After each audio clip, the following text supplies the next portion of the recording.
घेतले आहेत. एक स्वानुभव सांगितलेला, दुसरे नाट्यप्रवेश, तिसरा ललित लेख, कथाकथन, अशा तऱ्हेचे हे साहित्य प्रकार आहेत.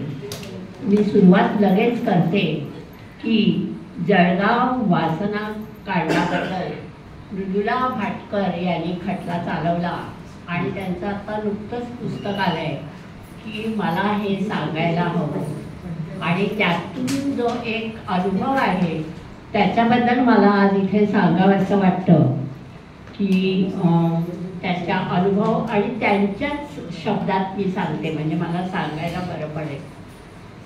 1993च्या बॉम्बस्फोटाचा खटलाचा तपास करताना पोलिसांना काही तरुण मुलींची नग्न छायाचित्रे आणि अश्लील चित्रीकरण केलेलं आढळलं.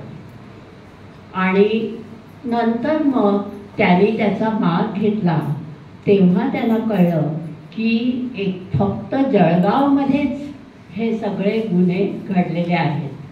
93-94मध्ये उघडकीला आला, परंतु हे गुन्ह्याचं सत्र चालू होतं 1989 पासून, आणि कितीतरी मुलींची आयुष्य त्याच्यात उद्ध्वस्त झाली होती.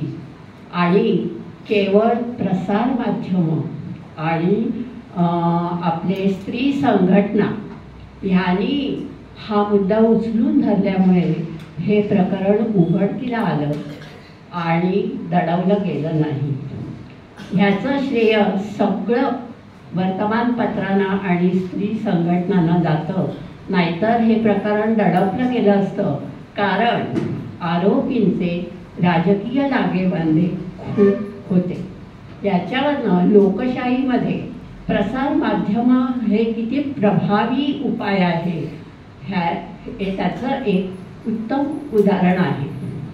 बरं, आरोपी म्हणजे त्यांची पद्धत कशी होती तर एखादी मुलगी, त्यावेळेला मोबाईलचा सुळसुळाट नव्हता, सेल्फी काढण्याचं 1989चं साल होतं.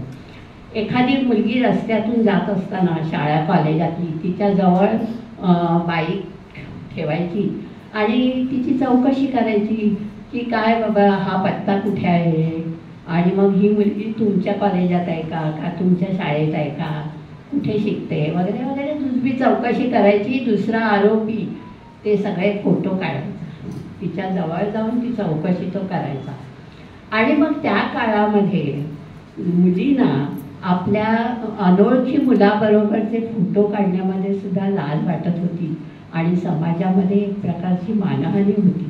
त्यामुळे त्या मुली घाबरून म्हणाल्या की हा फोटो मला परत दे. तेव्हा तो आरोपी म्हणायचा की हा फोटो तुला हवा असेल तर तू अमुक अमुक एका ठिकाणी घरी एकटीच ये. मग ती मुलगी घाबरून कुणाला न सांगता जायची फोटो घ्यायला, आणि तेव्हा तिच्यावर बलात्कार केला जात असे आणि त्याचं फोटो काढले जात आणि त्याचं चित्रण केलं जात, आणि मग ते पुन्हा तिला दाखवून तिला सांगत असत बघ आता पुन्हा हे आम्ही व्हायरल सगळीकडे करू. अशा तऱ्हेने पुन्हा तिला ब्लॅकमेल करून आणखीन एका मुलीला तिच्या मैत्रिणीला पुन्हा जाळ्यात ओढत असत. असं जवळजवळ 17 ते 19 खटले एकट्या जळगावमध्ये झाले या 3-4 वर्षात. उघडकीला फार उशिरा आले, आणि मग वृत्तपत्रांकडनं आणि संघटनांकडनं एवढा दबाव चालू झाला की मग शेवटी सरकारला काहीतरी करायलाच लागेल आता. आणि मग 3 उच्चस्तरीय 3 महिलांची समिती नेमली. एक चंद्रा अय्यंगार होती IAS ऑफिसर, दुसरी लीना मेंदळे होती आणि तिसरी मीरा बोरवणकर होती. आणि त्यांनी मार्गदर्शनाखाली अहवाल द्यावा असं ठरलं. आणि दुसरं म्हणजे काय की अरविंद इनामदार आणि मीरा बोरवणकर यांनी पोलीस तपास करावा असं ठरलं. पण तरी पण समाजाचं एवढा दबाव होता की ह्याच्याकरता विशेष न्यायालय स्थापन करावं आणि हे खटले लवकरात लवकर त्याचा निकाल द्यावा, कारण साक्षीदार फिरतात. त्याच्यामुळे मग विशेष न्यायालयाची स्थापना केली गेली आणि त्याच्यावर माझा म्हणजे मृदुला पाटकर हे सांगते, त्यामुळे लक्षात घ्या की माझा तेथे न्यायमूर्ती म्हणून नेमणूक झाली या खटल्यांकरता, आणि जिल्हा सत्र न्यायाधीश असं माझं पुण्याच्या खटल्यामध्ये नेमणूक झाली. आता हे खटले मोकळ्या वातावरणात जळगावला तर होणारच नाही, कारण साक्षीदारांवर प्रचंड दडपण असेल, म्हणून हे पुण्याला वर्ग केले गेले. आणि मग माझं हे काम चालू झालं. माझं ही तात्पुरती होती नेमणूक, कारण माझं शासकीय निवासस्थान मुंबईला होतं आणि माझा नवरा रमेश भाटकर आणि हर्षवर्धन मुलगा ते कुटुंब मुंबईलाच होतं. मी आपली 15-20 दिवसांनी त्यांना भेटायला जायची. आणि माझं वास्तव्य माझ्याच अनुश्री सोसायटीत फ्लॅटमध्ये होतं. मला सरकारने सुरक्षा कवच दिलं होतं, खाली सुरक्षा रक्षक वगैरे असायचा. आणि मग नंतर पहिलं काम मी काय केलं की जळगावमध्ये तुरुंगात जे आरोपी होते त्यांना मुंबईतल्या येरवड्या तुरुंगात ट्रान्सफर केलं पहिलं. आणि मग ठरवलं की आरोपीतर्फे वकील कोण कोण आहेत आणि सरकारतर्फे कोण आहे. तर जेव्हा आरोपीतर्फे वकील निष्णात होते, चांगले होते सगळे, आणि गेली 18-20 वर्ष मी पुण्यामध्ये वकिली करत असल्यामुळे मला ते परिचित होते. आणि दुसरे सरकारतर्फे जाधवराव म्हणून होते. अशा तऱ्हेच्या गुन्हेगारांमध्ये अतिशय निष्णात असे ते वकील होते. रुबाबदार, 6 फूट उंची आणि मृदुभाषी असे ते होते. हे सगळे लोक मला माहिती होते. आणि आरोपींमध्ये वकिलांमध्ये विजय नहार म्हणून एक होते. तेव्हा मी आश्चर्यचकित झाले, कारण मला ते खूप सिनियर होते माझे. मी त्यांना विचारलं की तुम्ही आरोपीचं वकीलपत्र कसं घेतलं, मी इथे न्यायाधीश असताना तुम्ही नाकारू शकला असता. तेव्हा ते एवढंच म्हणाले, नाईलाज झाला. बाकी काही ते बोलले नाही. ठीक आहे म्हणाले, हरकत नाही. मग मी त्या सगळ्या वकिलांना चेंबर्समध्ये बोलावलं माझ्या आरोपीच्या, आणि सांगितलं की हा खटला सुरू होईपर्यंत आणि मग त्याचा निकाल लागेपर्यंत माझ्याशी कुणीही संवाद करण्याचा प्रयत्न करू नये, संवाद फोनवर साधू नये. कारण ती एक नीतिमत्ता आहे आणि न्यायालयीन याचे ते एक नियम आहे. आणि माझी अपेक्षा आहे की तुम्ही याच्यात सहकार्य करा.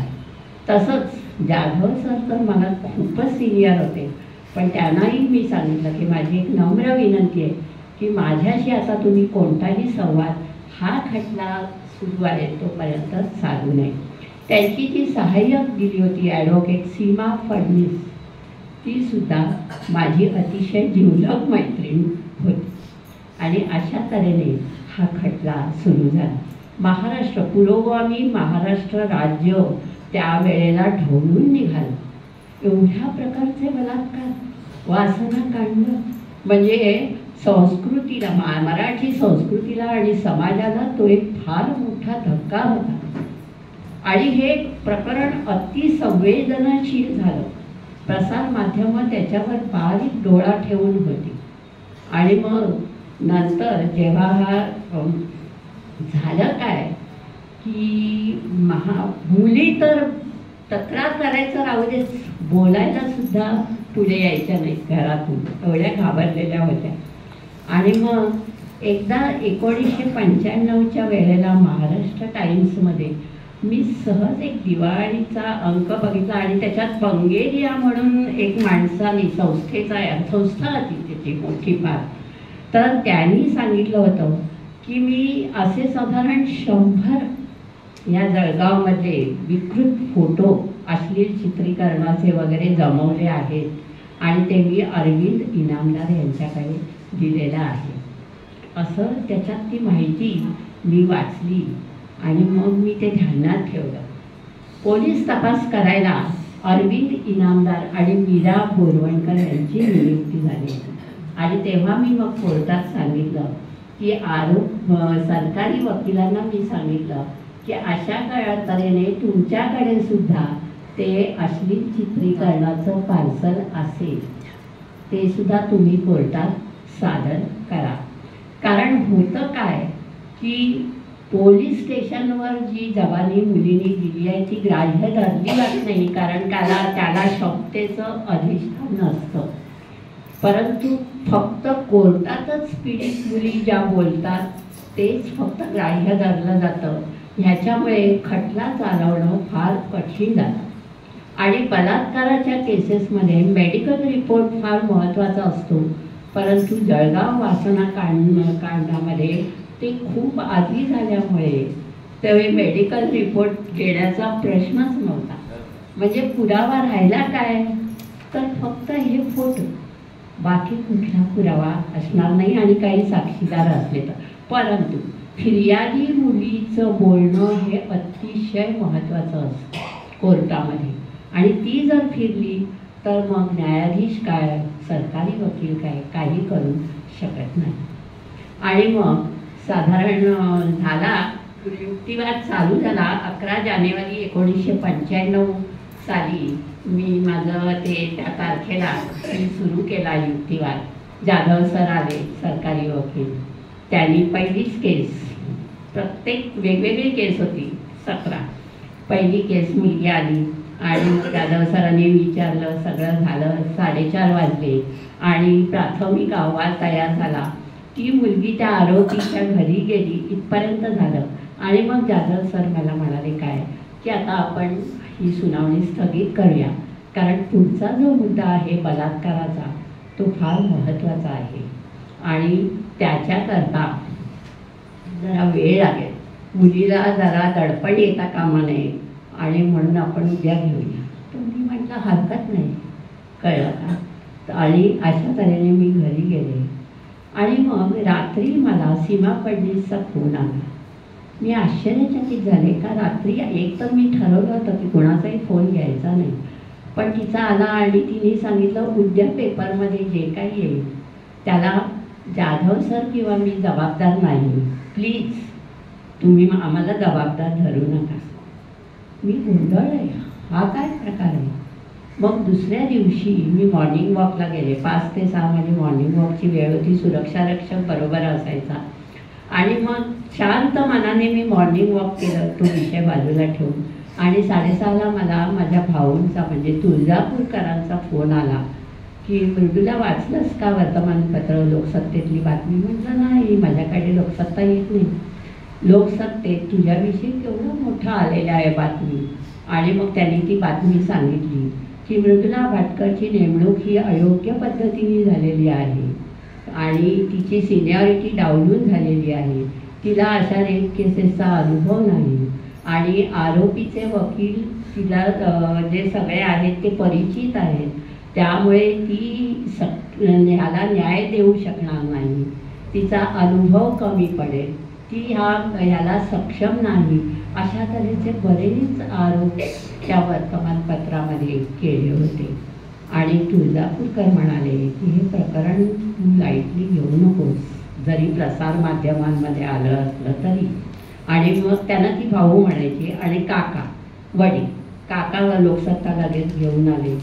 आणि तुळजापूरकरांनी सांगितलं की चीफ जस्टिस मुंबईच्या लगेच पत्र दे, आज ते पत्र 12 तारखेला जानेवारीला सकाळी गेलं पाहिजे आणि त्याच्यात तू तुझे सर्व स्पष्ट कर, तुझी भूमिका.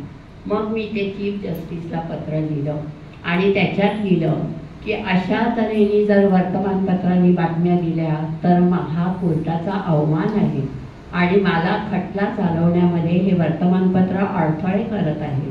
आणि जरी आरोपी परिचित असले तरी मी निर्णय देऊ शकणार नाही, मी सक्षम नाही, असं कसं त्यांनी म्हणावं. हे सगळे आरोप मी खोडू शकते, कारण मी रेप केसेस हँडल केलेल्या आहेत, माझी सिनियरिटी डावललेली नाही.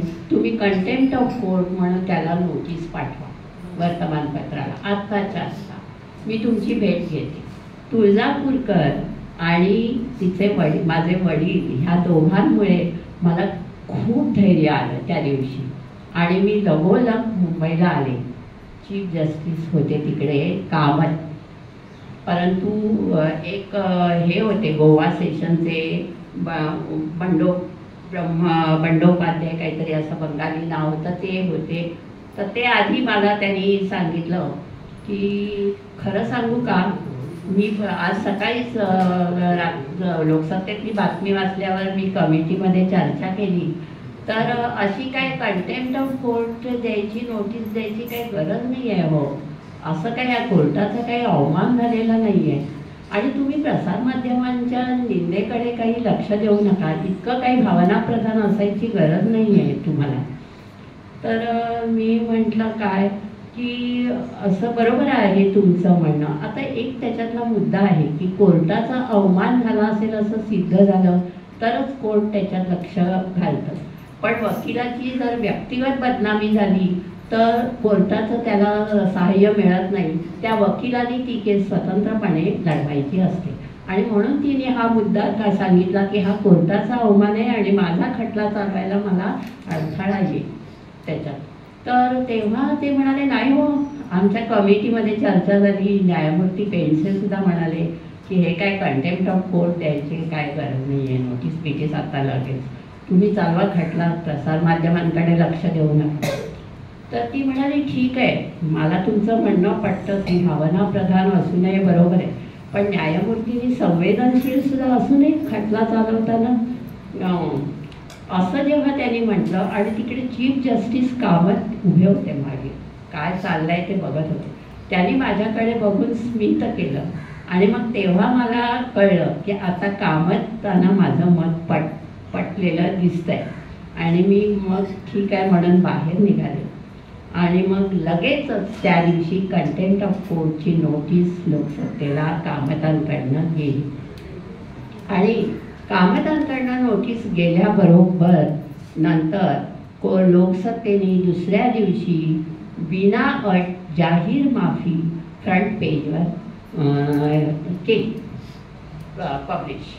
आणि मग मला सत्यरंजन साठे न्यायमूर्तीचा फोन आला, अभिनंदन तुमच्या ही भूमिका तुम्ही घेतल्याबद्दल. हे असं एकमेव उदाहरण आहे की वर्तमानपत्रांनी कोर्टाची जाहीर माफी लगेचच मागायची. आणि मग खटला पुढे दुसऱ्या दिवशी मला फोन आला सीमा फडणीसचा की जाधवरावांची तब्येत बरोबर नाही आहे, तर एक दोन दिवस पुढे टाकला खटला. ठीक आहे म्हटलं, कशी आहे तब्येत, मग जाधवरावांना सांगा बरे व्हा, मी 1-2 दिवस खटला पुढे ठेवते. आणि मग दुसऱ्या दिवशी सुद्धा मी जुजबी सीमा फडणीस आल्या, जुजबी चौकशी ठेवला, तसंच न्यायालय उघडं केलं. आणि मग नंतर 2 दिवसांनी पुन्हा मला जाधवरावांचा फोन आला की मी तुम्हाला एक खूप विनंती करतो की ह्याला 15 दिवस आपण स्थगिती देऊ ह्याला. मी माझा नाईलाज आहे, मला हे असं सांगणं बरोबर वाटत नाही, माझी तब्येत नाहीच आहे बरोबर, पण इतकी काही तब्येत अशी सिरियस नाही आहे, पण तरी पण मी एक विनंती करतो, त्याने काही तुमचं फार बिघडणार नाही, एक 15 दिवसांनी आपण तुमचं हे सुनावणी चालू करूया. तर ते तर म्हणाले तुम्ही लवकर बरे व्हा, मी हे प्रार्थना करते, इतका काही तब्येतीला त्रास आहे का, पण हरकत नाही, परंतु 15 दिवस इतकं सबळ कारण माझ्याकडे नाही आहे 15 दिवस स्थगित ठेवण्याकरता, कारण माझा चीफ जस्टिसचा मला लेखी आदेश आहे की लवकरात लवकर हा खटला निकालात काढा म्हणून. मग ती दुसऱ्या दिवशी पुन्हा आली आणि सीमा फडणीसला तिने सांगितलं की मला मेडिकल सर्टिफिकेट दे जाधव सरांनी. हे ऐकल्याबरोबर सगळे कोर्ट अवाक झाले की एवढ्या मोठ्या निष्णात वकिलाचं मी मेडिकल सर्टिफिकेट मागते म्हणजे काय, विश्वास नाही एवढा अशा तऱ्हेने. तर ती काय म्हणाली, मी न्यायव्यवस्थेला बांधील आहे, त्याच्यामुळे मला हा रेकॉर्ड इथे ठेवायला पाहिजे असा. तिने दुसऱ्या सेशनमध्ये ते मेडिकल सर्टिफिकेट एक जनरल प्रॅक्टिशनरचं आणलं, नाही असं नाही. पण तिसऱ्या दिवशी मग तुळजापूरकर आणि माझे वडील यांनी मला निक्षून सांगितलं होतं काही झालं तरी खटला स्थगित करायचा नाही. मला त्यांनी खूप धीर दिला. नंतर मी सांगितलं ठीक आहे, जाधव सर नाहीत ना, तर सीमा फडणीसनं सांगितलं की तू नाहीतरी सरकारी तर्फे वकील आहेस, तुझाही अनुभव आहे, तेव्हा तू सुनावणी कर.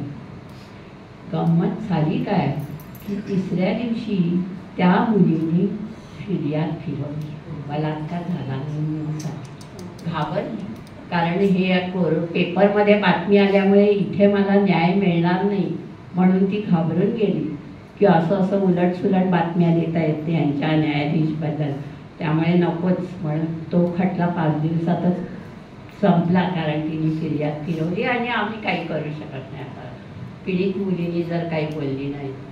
आता नंतर मग सीमा फडणीस पुढे सुनावणी चालू झाली, पण मग नंतर 3-4थ्या दिवशी मला मुंबईवरनं चीफ जस्टिसचा फोन आला की तुम्ही भेटायला या.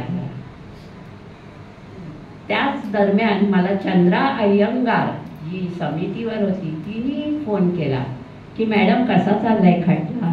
म्हटलं चांगला चाललाय, व्यवस्थित सुनावणी चालली आहे, फक्त जाधव सर नाही येत आहेत पण मी स्थगित नाही केलेला.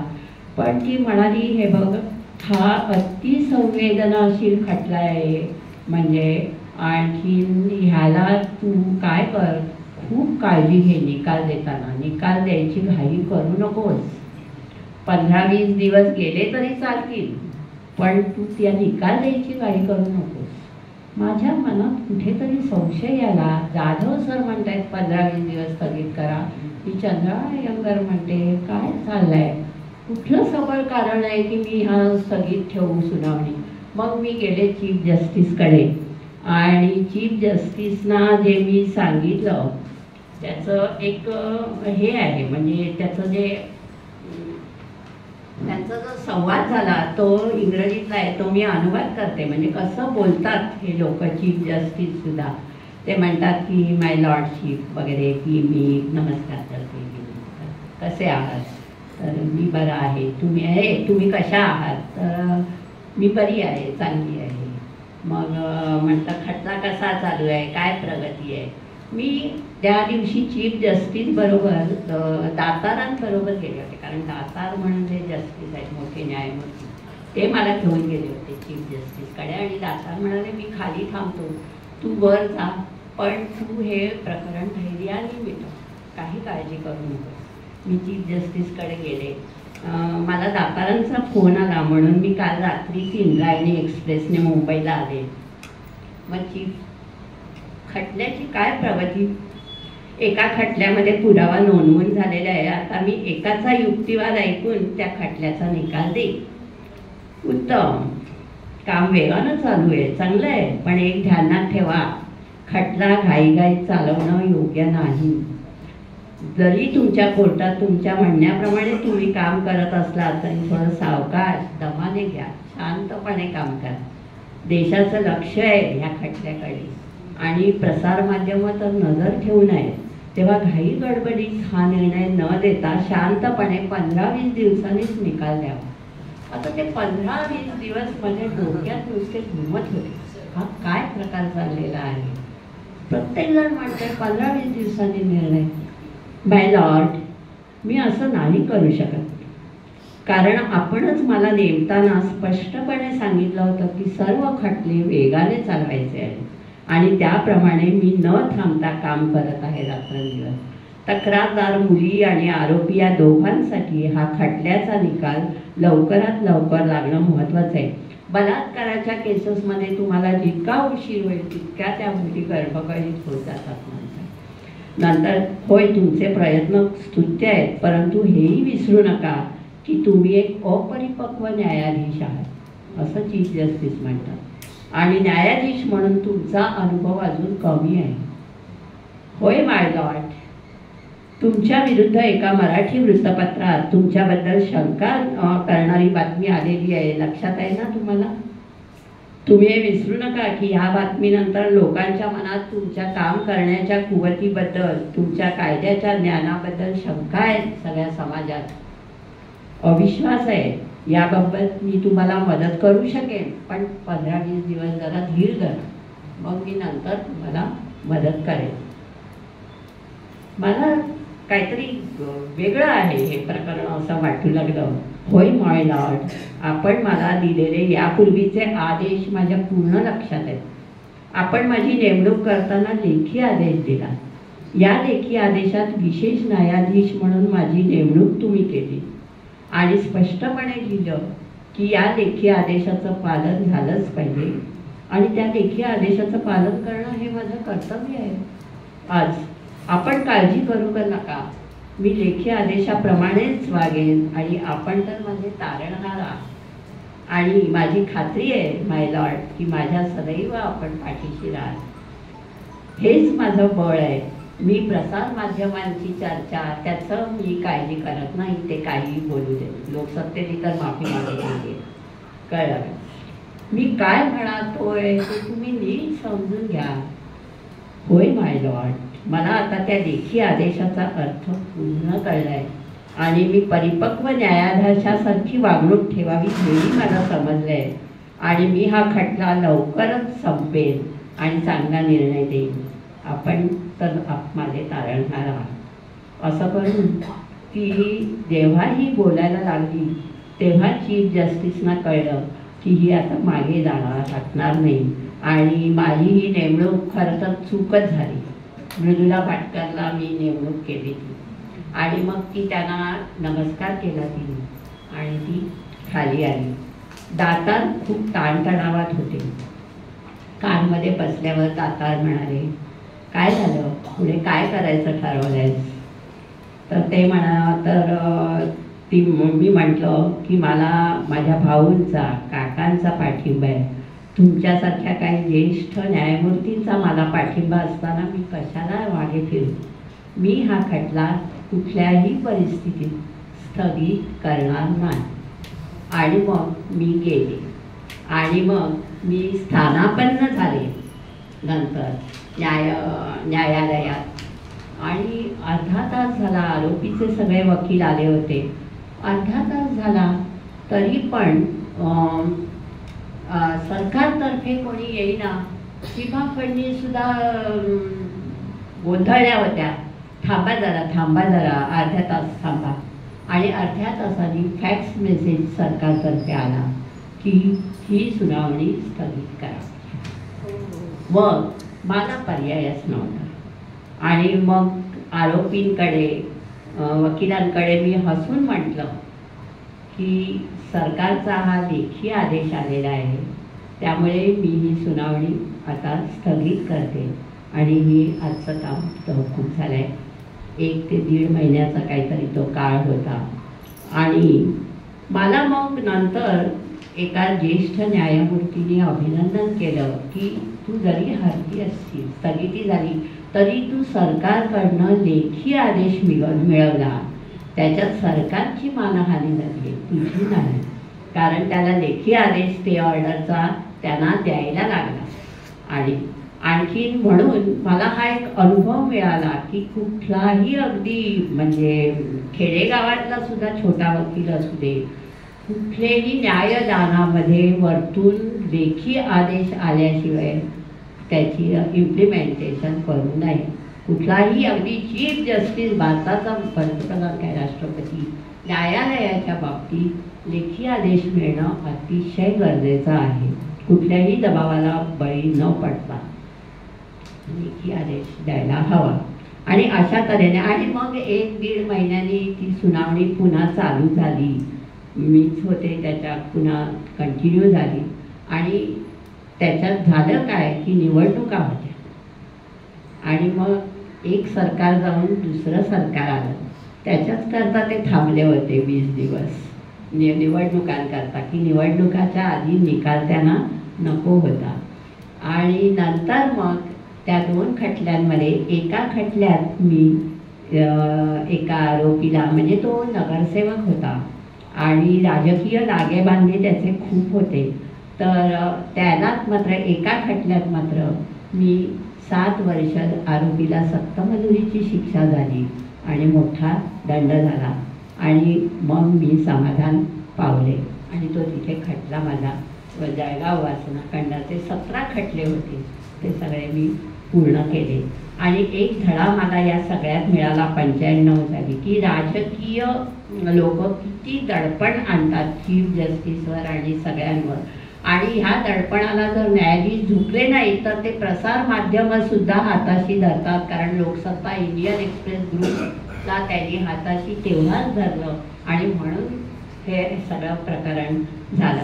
तेव्हा न्यायसंस्था ही सगळ्यात वरती असते, अगदी म्हणजे पंतप्रधान काय राष्ट्रपती काय. न्यायसंस्थेला कुणीही अबाधित राहण्याकरता कुठलंही दडपण न्यायसंस्था झुगारू शकते. आणि कोर्टाचा अवमान झालाय की नाही ह्याचे अधिकार सुद्धा चीफ जस्टिसला असतात आणि तो निर्णय म्हणजे चीफ जस्टिस किंवा भारताचे जे आहे जातं सरन्यायाधीश वगैरे त्यांचं जे व्यक्तिमत्व आहे तो देश चालवण्याकरता फार महत्त्वाचं असतं.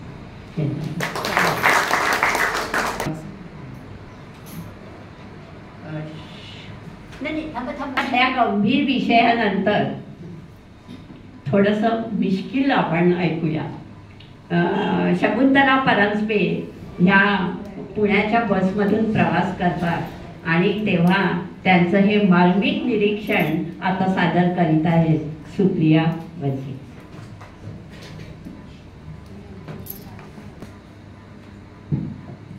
नमस्कार. कथेचं नाव आहे मंडईची बस. काय निलूताई, बसला थांबलीस वाटतं? रस्त्यानं जाताना माधवनं थांबून विचारलं. हो ना, तू कुठे चाललास माधव? मंडई, या बघ पिशव्या. मग थांब ना जरा माझ्या बरोबर, आत्ता येईल बस. छे रे बुवा, आपण नाही कधी बसमध्ये वगैरे पाय ठेवत. का रे बाबा, तिनं काय तुझं गोड मारलंय? अरे उभं कोण राहायचं सारखं? हो का, कधीच जागा नाही मिळत तुला? मिळाली ना तरी लगेच पुढच्या थांब्याला कोणीतरी बाई चढते. मग तिला उभं राहून आपण बसलं तरी आपले हाल होतात आणि आपण उभं राहून तिला जागा दिली तरी आपलेच हाल होतात. सांगितलंय कोणी पैसे देऊन हाल सोसायला? त्याच्यापेक्षा पायी गेलेलं काय वाईट? तूही चल, छान मस्त सकाळची वेळ आहे. आले असते रे, पण 10 मिनिटं झाली की बसचा पत्ता नाही अजून. आता मी नाही पड खाणार, आता बस मधूनच जाणार. अच्छा, तर मग पाहू कोण आधी पोहोचतं मंडईला ते. 5 मिनिटांनी बस आली. रांगेत मी पहिलीच होते तेव्हा बसायला जागा मिळाली. कंडक्टर माझ्या समोर एका बाईला तिकिटासाठी विचारलं. तिने मंडई एक तिकीट द्या असं सांगितलं. बाई, ही मुलगी तुमचीच का? हो माझीच. किती वर्षाची आहे? 2.5. आणि ही दुसरी? हो ती पण माझीच, ती 1.5 वर्षाची आहे. आणि हा मांडीवरचा मुलगा आहे तो पण माझाच आहे, तो 3 महिन्याचा आहे. अहो, तिन्ही मुलांना घेऊन चालणार, मग बसला तिकीट नाही काढायची, मग त्यांना बसवता कशाला? अहो, तिन्ही मुलांना कुठे मांडीवर घेऊन बसू बाबा? मला तिची दया आली म्हणून तिच्या मोठ्या मुलीला मी मांडीवर घेण्यासाठी लागले, तर तिने आई म्हणून गळा काढला. दुसरी पण माझ्याजवळ येईना. शेवटी नाईलाजाने मी तिच्या त्या तान्हा मुलाला माझ्या मांडीवर घेतलं आणि लवकरच माझ्या चांगुलपणाचा त्यांनी फायदा घेतला आणि मला तीर्थप्रसाद दिला. दुसऱ्या एका बाईला कंडक्टरनी तिचा 1 आणा परत दिला. अहो बाई, दुसरी गिनी द्या, ही नाही चालायची. अरे नाही बाबा, माझ्याजवळ दुसरी गिनी. मग आता काय करायचं? आता तूच काढ बाबा माझा तिकीट, माझा नातू तुझ्या एवढाच आहे की, म्हातारी म्हणाली. कंडक्टर बिचारा चांगला होता, त्यानं तिचं तिकीट काढलं. पुढच्या थांब्याला गाडी थांबली तर ही मारामारी. मी त्याला आधी चढून देणार नाही. 2 बायका आणि 1 मुलगा कसा कसा भांडत होती. काय तंटा आहे? कंडक्टरनी विचारलं. हे बघा, मी रांगेत पहिली आहे, कुणी सांगेल, आणि हा माझा मुलगा. या रांगेत पहिले आहेत एकदम कबूल, पण हा मुलगा रांगेत मुळीच उभा नव्हता, हा आत्तामध्ये घुसतोय. अहो, मी पोस्टात गेलो होतो 2 मिनिटं आणि माझ्या आईने माझी जागा धरलीच होती की. ही जागा धरायला आहे का नाटक सिनेमा आहे का? चला बाई तुम्ही चला. बाळा तू पण चढ, आता उभं राहायला आहे जागा, चला. कंडक्टरनी वाज मिटवला. बिनमोहट तंटे सोडवण्यात पुण्याचं कंडक्टर किती हुशार असतात, अगदी कृष्ण मेननला सुद्धा हार जाणार नाही.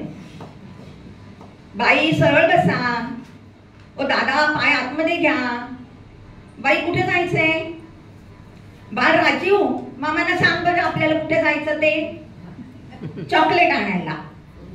ओ बाई तुम्हीच सांगा, वेळ जातोय माझा. मंडईचं तिकीट द्या. राजुली, बाबा पैसे देतोस ना त्यांना? मी नाही देणार, जा. ओ बाई, मुलगा 3 वर्षाचा आहे ना? नाही कसा? परवाच नाही का माझा वाढदिवस झाला आणि 4थं लागलं ते 3 चाके सुद्धा मिळाले मला त्याच्यावर. मग बाई 2 आणे द्या. अहो त्याला काय समजते वेळा कुठला? हा दे पैसे. पाडलेस ना? कधी समजायचं तुला राजीव? इतक्यात एक तिकीट चेक करायला आणि तिकीट मागू लागला. दुसऱ्या एक बाई आपल्या लाडक्या मुलाला म्हणाल्या, संजीव दाखव राजा त्यांना आपली तिकीट. कुठे ठेवलीस? मी ना त्याचे छान छान तारे केले, बघ कसे लुकलुक करतायत. बाई आता ही तिकीट नाही चालणार, दुसरी काढावी लागतील तुला. कसं करावं संजीव तुला? संजीव आणि राजीव, राजीव आणि संजीव. जो उठतो तो ना हल्लीच नावं ठेवतो. त्या नेहरूंच्या इंदिराला काय झालं असेल, कुठून आपल्या मुलांची नावं राजीव आणि संजीव ठेवली. कंडक्टरच्या कैचीची टकटक सुरू झाली. कुठं जायचं दादा? मंडई. 1 रुपयाची मोड नाही. किती जणांना मोड देऊ मी? कंडक्टरनी एका माणसाला गुळ आणीचं तिकीट दिलं. त्यांना 1च आणा दिला कंडक्टरच्या हाती. दादा गुळ आणीला 2 आणे पडतात. उद्या देईन बाबा तुझा दुसरा आणा, देवा शपथ बुडवणार नाही. कंडक्टर हसू लागला. शेजारच्या माणसांनी 1 आणा त्यांच्या हातावर ठेवला. आता मी तुमचे पैसे कधी देणार? अहो नाही दिले तरी चालतील. मग दादा हे 2 पेरू आपल्या लेकराला घेऊन जावा, असं म्हणून त्या भल्या माणसानं झोळीतून 2 पेरू काढले आणि त्या उदार माणसाच्या हातात दिले. विश्रामबाग वाड्यापाशी बस थांबली. मागू नका उतरू, पुढून उतरा. चला आजीबाई उतरा इथं. तुम्हाला शनीच्या पाराला जायचंय ना? अरे पण शनीचा पार कुठे आलाय अजून? बाई शनीच्या पाराला बस नाही थांबत, तुम्हाला इथंच उतरायला लागेल. काय बाबा पारावरून जाते ना, मग तुला थांबायला काय झालं? मध्येच नाही का थांबवता येत अशी बस? आमच्या खेड्यातील बैल असणारी बैल उतरणीच्या असेल ना तरी सुद्धा ते थांबतात. आणि तुमची ही फक्कड पुण्याची गाडी सरळ रस्त्याला सुद्धा थांबता येईल ना? कायदा आहे बाई. मी काय करू? उतरा, मी देतो तुमची 1 आठवडी. बरं बाबा उतरते आता. आणि ही एवढी आठवडी घेऊन छान फटफट करत चालत जाते. तुला काय कोणी म्हातारी नाही वाटतं? आहे की म्हातारी आहे आणि म्हातारं पण आहे. अहो पण माझ्या घरची गाडी असती ना आजीबाई तर ते तुम्हाला तुमच्या जागेवर पोहोचवलं असतं. शेवटी मंडई आली. अर्धी अधिक बस उठून उभी राहिली आणि खाली उतरू लागली. मुंडासं बांधलेल्या एका माणसाला कंडक्टरनी थांबवलं. अहो दादा तुमचं पूल गेटचं तिकीट काढलंय ना, मग इथं कुठे उतरता? अहो मंडईत एका दलालांना निरोप सांगून येतो पटकन. अहो तोवर बस कशी थांबेल? हा आलोच बघा, जाऊ नका, येतोच पटकन, थांबावेच. तसं नाही थांबता येत. उद्या तुम्हाला आता पुढील बस घ्यायला लागेल असं म्हणता. मग हे तिकीट चालेल ना पुढच्या बसला? अहो ते कसं चालेल, दुसरं काढावं लागेल. आगगाडीच्या वर तुमच्या बसची मी असे बघा. आता आहे खरी. मग हे घ्या तुमचं तिकीट आणि माझे 2 आणे मला परत द्या, मी तर इथेच उतरतो. अहो ते आता नाही देता येत. एका काढलेल्या तिकिटाचे पैसे परत देता येत नाही. नाही म्हणजे लय लबाडे बघा तुम्ही पुण्याची लोक. आता परत घरी जाताना बस करता बराच वेळ थांबायला लागलो.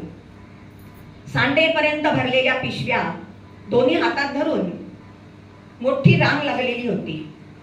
पहिल्या बसमध्ये तर मला जागा नाहीच मिळाली. दुसरीमध्ये सुद्धा उभं राहायला जागा मिळाली. माझ्या मागून एक म्हातारा चिडला. त्याला एका तरुण माणसाने उभं राहून जागा दिली. देव तुला म्हातारा करेल रे बाबा, हा आशीर्वाद त्यांनी दिला. विश्रामबाग वाडीला एक फार पोक आलेला दुसरा एक म्हातारा चढला. अर्थात बसायला जागा नव्हतीच, पण पहिल्या म्हाताऱ्यानं उठून त्याला जागा दिली. बसा दादा, तुम्ही माझ्यापेक्षाही म्हातारे आहात, बसा. तो उठून उभा राहतो. पण आणखी एका मुलानं उठून त्याला जागा दिली. कंडक्टर तिकीट देत होता.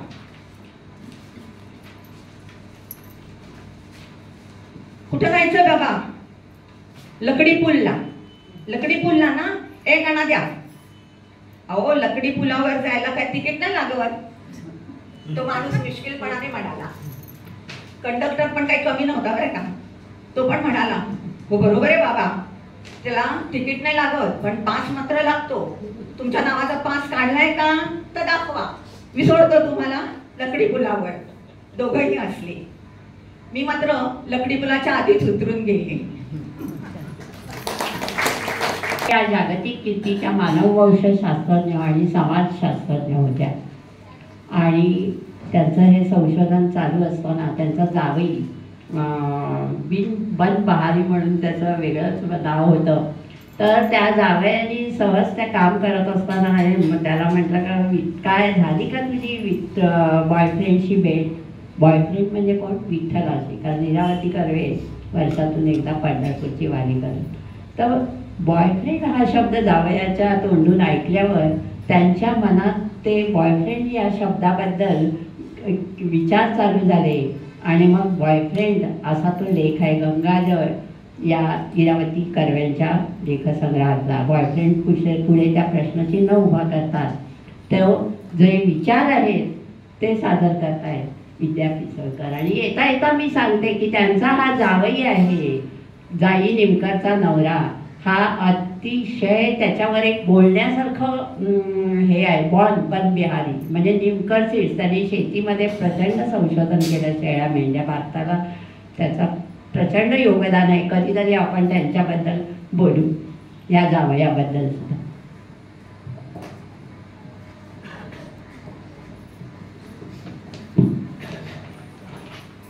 नमस्कार. लेखाचं शीर्षक आहे बॉयफ्रेंड. मी पंढरपुराहून येऊन विश्रांती घेत कोचावर पडले होते. शेजारीच एका खुर्चीवर लेक काहीतरी वाचित बसली होती आणि तिचा नवरा ओसरीवरून खोलीत व खोलीतून ओसरीवर असा येरझारा घालत होता. निरनिराळ्या कामांची निरनिराळी माणसे त्याला भेटायला येत होती. माणसे आली की तो बाहेर जाईल, माणसे गेली की तो घरात माझ्याशी बोले. असे आमचे संभाषण चालले होते. तो आला, माझ्यासमोर खुर्ची घेऊन बसला आणि त्याने मला विचारले, काय भेटला का बॉयफ्रेंड?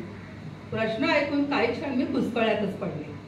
मग लक्षात आले की हा मुलगा विठोबाबद्दल विचारित आहे. मी हसून म्हटले, हो भेटला की. एवढ्यात बाहेर माणसे आली, तो निघून गेला. पण त्याच्या प्रश्नाने माझी मात्र झोप उडाली. एका दृष्टीने बॉयफ्रेंड हे बिरुद नवेच होते, पण अर्थाने काही नवे नव्हते. आई, बाप, सखा, सोयरा, जिवलग अशा कितीतरी नावांनी लोकांनी विठोबाला आळविले आहे. जिवलग वगैरे नावात जो अर्थ, तोच अर्थ बॉयफ्रेंड मध्ये नाही का? प्रियकर म्हणून कितीतरी भक्तांनी देवाला आळवले नाही का? असो, स्वारी परत घरात आली. दर प्रश्नानंतर बाहेर गेल्यानंतर निरनिराळ्या विषयांवर बोलून परत जुन्या प्रश्नाचा धागा त्याच्या मनात कसा राहील कोण जाणे. त्याने म्हटले, तुझ्या नवऱ्याला बरा चालतो ग बॉयफ्रेंड असलेला. मी म्हटले, असले बॉयफ्रेंड चालतात नवऱ्याला.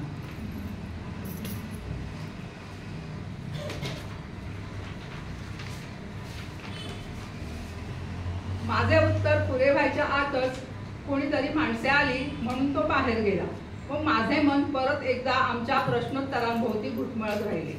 असे बॉयफ्रेंड म्हणजे कसे? दगडाचे? छे, दगडाचा जिवलग चालतोच असे नाही. मीरेच्या नवऱ्याला, सखूच्या नवऱ्याला, बहिणाबाईच्या नवऱ्याला नाही चालला की. तेव्हा जिवलग दगडाचा आहे की हाडामासाचा आहे हा प्रश्न नसून तो कितपत जिवलग आहे यावर नवऱ्याला चालतो की नाही हे अवलंबून आहे. मीरेला गिरीधरीशिवाय चालतच नव्हते. तसेच बहिणाबाई किंवा सखू विठ्ठलाच्या ओढीने घरदार नवरा टाकून पंढरीच्या वाटेला चालू लागल्या. माझे थोडेच तसे आहे. नवऱ्याची गैरसोय न करता सुट्टीच्या दिवशी गाडी मिळते का मी पाहणार. पंढरपूरच्या वाटेवर ओढ्याना पूर नाही ना याची मी खात्री करून घेणार. आज काही विशेष दिवस, एकादशी, द्वादशी, गोपाळकाला वगैरे नाही ना. देवळात गर्दी नसेल ना. थोडाच वेळ थांबून देवाच्या पायावर डोकं टेकून पोटभर दर्शन मिळेल ना. या सर्व गोष्टींचा विचार करून मी सावकाशपणे पंढरपूरला जाणार. माझ्या नवऱ्याच्या दृष्टीने हा बॉयफ्रेंड नुसता दगडाचाच नाही तर खरोखर जिवलगही नाही. झालेला काय झाले? कधी मध्ये आपणच मला विचारतो, बऱ्याच दिवसात पंढरपूरला गेली नाहीस ती? एक दिवस तरी कटकट आणि वटवट लांब गेली. म्हणजे असला बॉयफ्रेंड चालतो. एवढेच नव्हे तर पुष्कळदास सोयीचाही पडतो. जावई बुवा परत आत आले. परत माझ्यासमोर बसले. काय गो, तुझा बॉयफ्रेंड तुला म्हणाला काय? मी हसले. तो म्हणाला, झाली वाटतं आठवण. माझे वाक्य संपायच्या आत हे वारं खुर्चीवरून उठून बाहेर गेलं होतं. झाली वाटतं आठवण. ह्या वाक्याचा अर्थ काय? विठ्ठल एके ठिकाणी रात्रंदिवस उभा आहे, त्याला आठवण कायमचीच असते. तो वाट पाहत असतो. मला मात्र आठवण कधी मध्ये होते आणि आठवण झाली तरी लगोलग मी भेटीला जात नाही. काळ वेळ सोय बघून मी जात असते. अशा कधी मधीच्या भेटीला गेले तर तो दुसरे काय विचारणार? झाली का आठवण? ह्यामध्येच आणखी एक प्रश्न आहे, तो म्हणजे बये कशासाठी आली आहेस? काय हवं आहे? काय उणं पडलं आहे? मीरा देवाच्या प्रेमाने वेडी झाली होती. तिला देव हवा होता. मी थोडीच त्यातली आहे.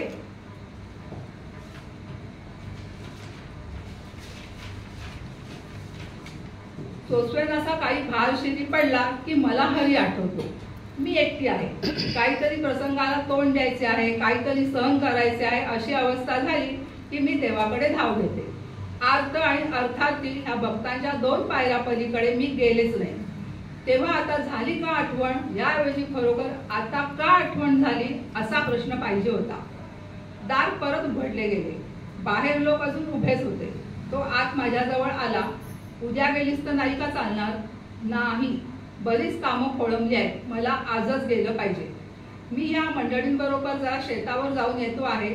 मला यायला उशीर होईल. मी येईन तो तू गेलेली असशील. जपून जा. फार दमलेली दिसतेस. त्याने वात्सल्याने माझ्या तोंडावरून हात फिरवला व तो गेला. माझ्या मनात आले, भक्ताने विठोबाशी सर्व नाती जोडलेली आहेत, पण त्याला मुलगा किंवा मुलगी केलेली नाही. आई बाप भाऊ बहीण सर्व काही तो आहे. मग मुलगा का बरे नाही? एखादी जणी असे का बरे म्हणत नाही? पंढरीचा विठुराया जसा पोरगा पोटीचा, माझा आधार काठीचा माता दिला.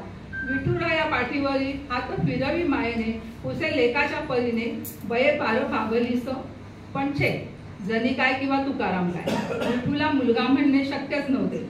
मला वाटते कोणाही भक्ताने देवाला आपले मूल कल्पिलेले नाही. कारण कुटुंबातल्या सर्व उपमा व त्या नात्यांचे किती दृष्टांत दिले तरी ज्या दृष्टांतात देवाकडे लहानपण येईल असे दृष्टांत नाही. जिवलग हे नाते बरोबरीचे, पण त्या नात्यातही देव नेहमीच पुरुष असतो व भक्त बाई वा बुवा कोणी असो बाईचीच भूमिका पार पाडतो. वराडच्या एका प्रसिद्ध संतांनी विठ्ठलाच्या नावे गळ्यात काळी पोत व हातात चुडा भरला होता. मधुरा भक्ती या नावाखाली जी भक्ती येते ती पुरुष भक्त स्वतःला दादाच समजतात. जी जी नाती कल्पिली आहेत त्या सर्वात हिंदू रूढीप्रमाणे वरचढ समजली जाणारी नाती विठोबाला जडवली आहेत. बाळकृष्ण पूजेत असतो, पण विठोबाला कोणी लेख म्हटल्याचे आठवत नाही. कृष्णाला मूल म्हणायचा अधिकार फक्त यशोदेचा. आपल्या पोटचा गोळा मारायला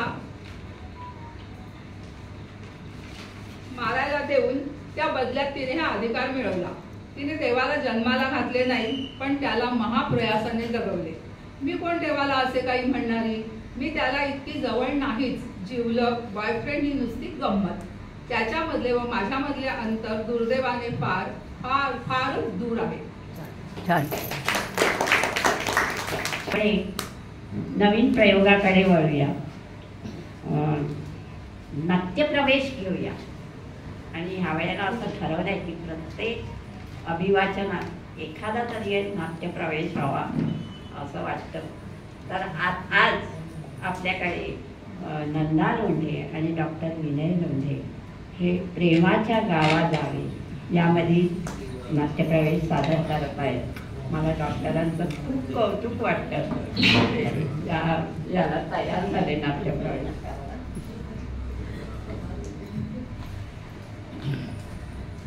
मला आणखीन सांगायचं आहे, डॉक्टरांनी याच्यावरती खूप मेहनत घेतली आहे. कारण त्यांची मराठी भाषा त्यांना वाचता येत नाही.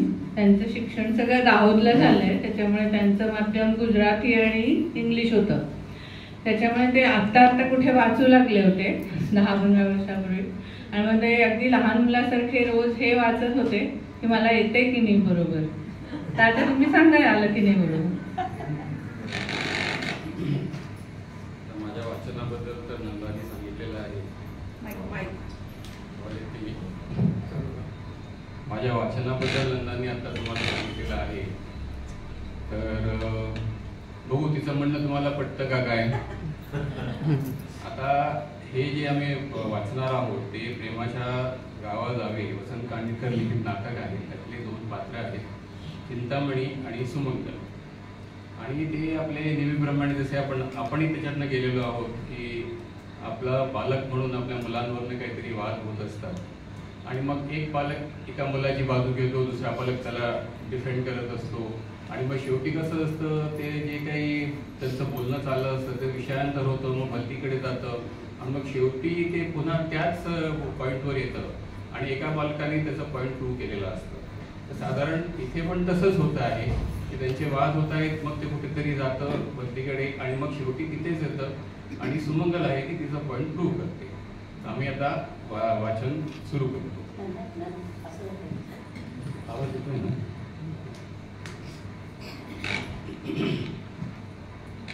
त्याला हिरो बनायचं आणि आम्ही त्याला शाळेत पाठवतोय अभ्यासासाठी. त्याने अर्ज केला होता राज कपूरच्या घरात जन्म मिळवण्यासाठी, पण हे पार्सल देवाने धाडला आमच्या घरी. त्यांना बाप नकोय, बापाच्या नावाखाली चंगळ करायची. किती आरडाओरडा करायचा, किती टोचून खोचून बोलता हो तुम्ही.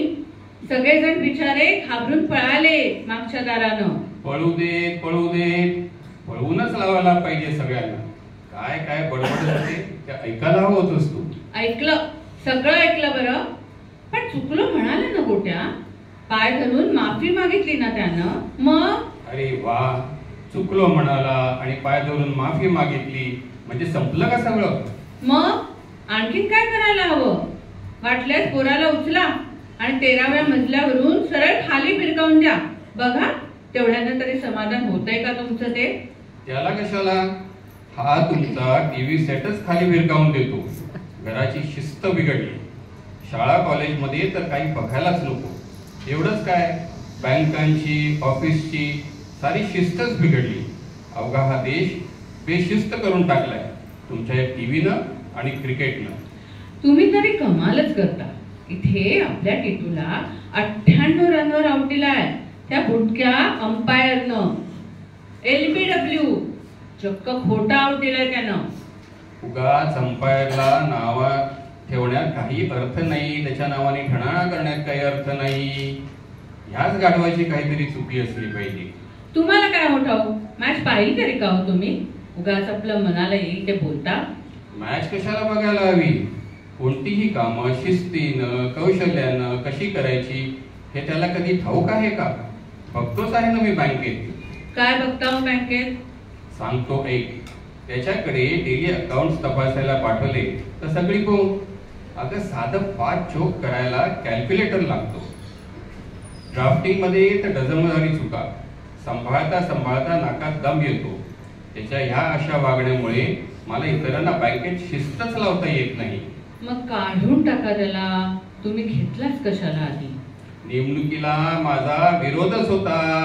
पण पण पण तुमच्या चेअरमन साहेबांनी पोचखानवाल्यांनी टिटूला नेमून घेतलाय. अगदी बोलावणं पाठवून. तुमच्याच हाताखाली ट्रेनी ऑफिसर म्हणून नेमणूक केली त्यांची. तुमच्या नाकावर टिचून त्याला ठेवलंय बरं का, फक्त क्रिकेटसाठी. आपल्या टिटूच्या क्रिकेटवर खुश होऊन. माहितीये मला सगळं. पण ही घोडचूक बँकेला होणार आहे बरे. असं का. मग बँक म्हणजे क्रिकेटवाले आणि नाटकवाले यांना पोसायचा काय पांजर पोळ आहे.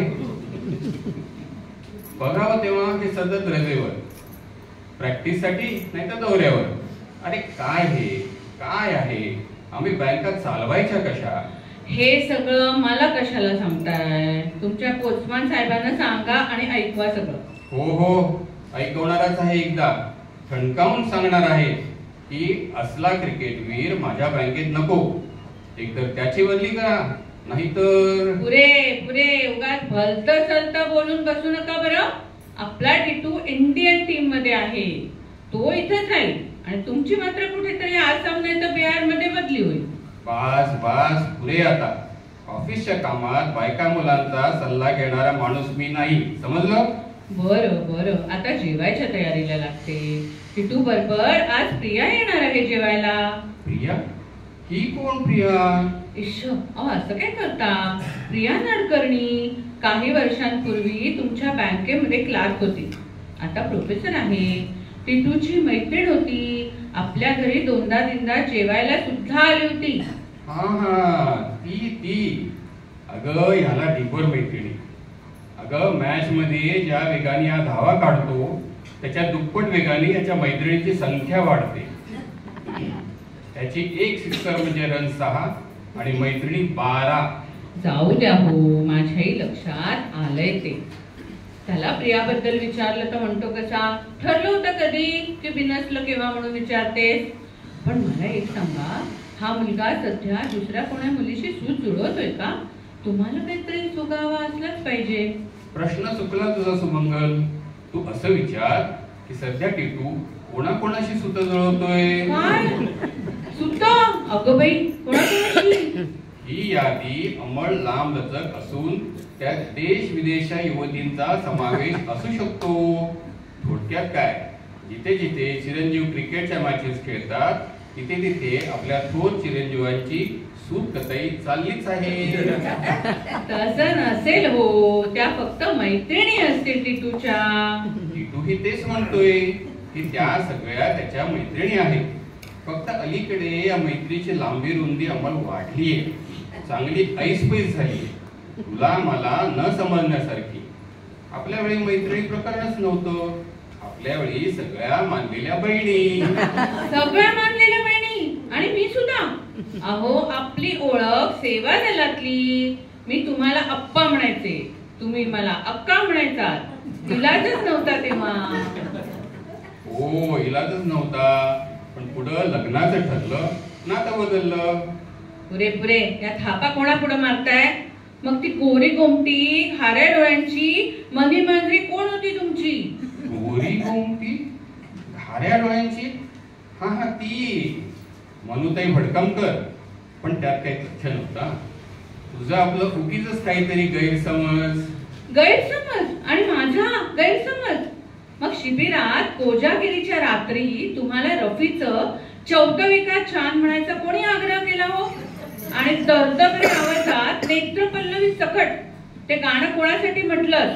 आणि मग चिंतू भैया तुझा आवाज किती रे छान आहे, टिपतो रफीक, असं कोण कोणाला आणि केव्हा म्हणालं? हे मात्र काहीतरीच तुझं. ते जाऊ दे जाऊ दे जाऊ दे ते आता. त्यावेळी आपलं हे म्हणजे लग्नाचं काहीच ठरलं नव्हतं अजून. म्हणजे म्हणूनच खडे टाकून पाण्यात आलं होतं वाटतं बहिणींच्यावर. काहीतरीच काय बडबडतेस. अगं ती मनू आता 2 मुलं 2 मुलींची आई आणि 13 नातवंडांची आजी झालीये. बघा बघा, मुला नातवंडांचे आकडे देखील पाठ आहेत. बारशाला जात वाटतं. माझी आई हात जोडतो आता. गप्पा बसायला काय घेशील? काही नाही माशे, आपलं तरुणपण आठवा जरा, एवढीच विनंती. म्हणजे कळेल की प्रत्येक जण आयुष्यात एकदा तरी ह्या प्रेमाच्या गावाला जातो. आता मला मनुताईचा शोध घेतला पाहिजे. 13 नातवंडांची आजी झाली, आता काय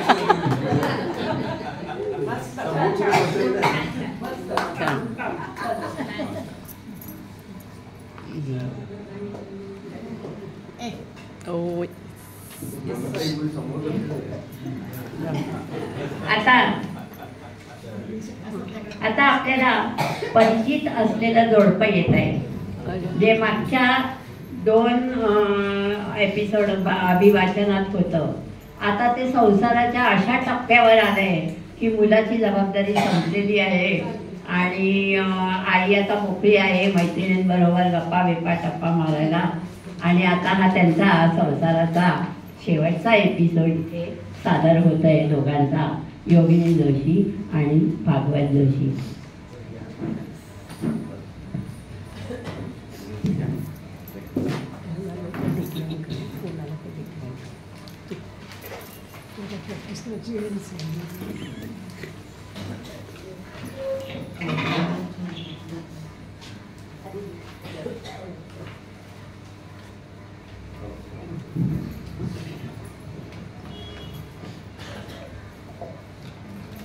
दारी कोण पाहुणा आला ग बाई, मैत्रिणींचा घोळ का आला ग बाई, वृषाचा पाहुणचार करणार तू बाई, काय करू वाढलीये महागाई, खर्च सरत नाही, पैसा पुरत नाही, नवऱ्याचं राज्य आलं ग बाई, हौस मौस वापरून ठेवा, आवरून ठेवा ग बाई, ठेवा ग बाई, काय करू बाई, नवऱ्याचं राज्य आलं ग बाई.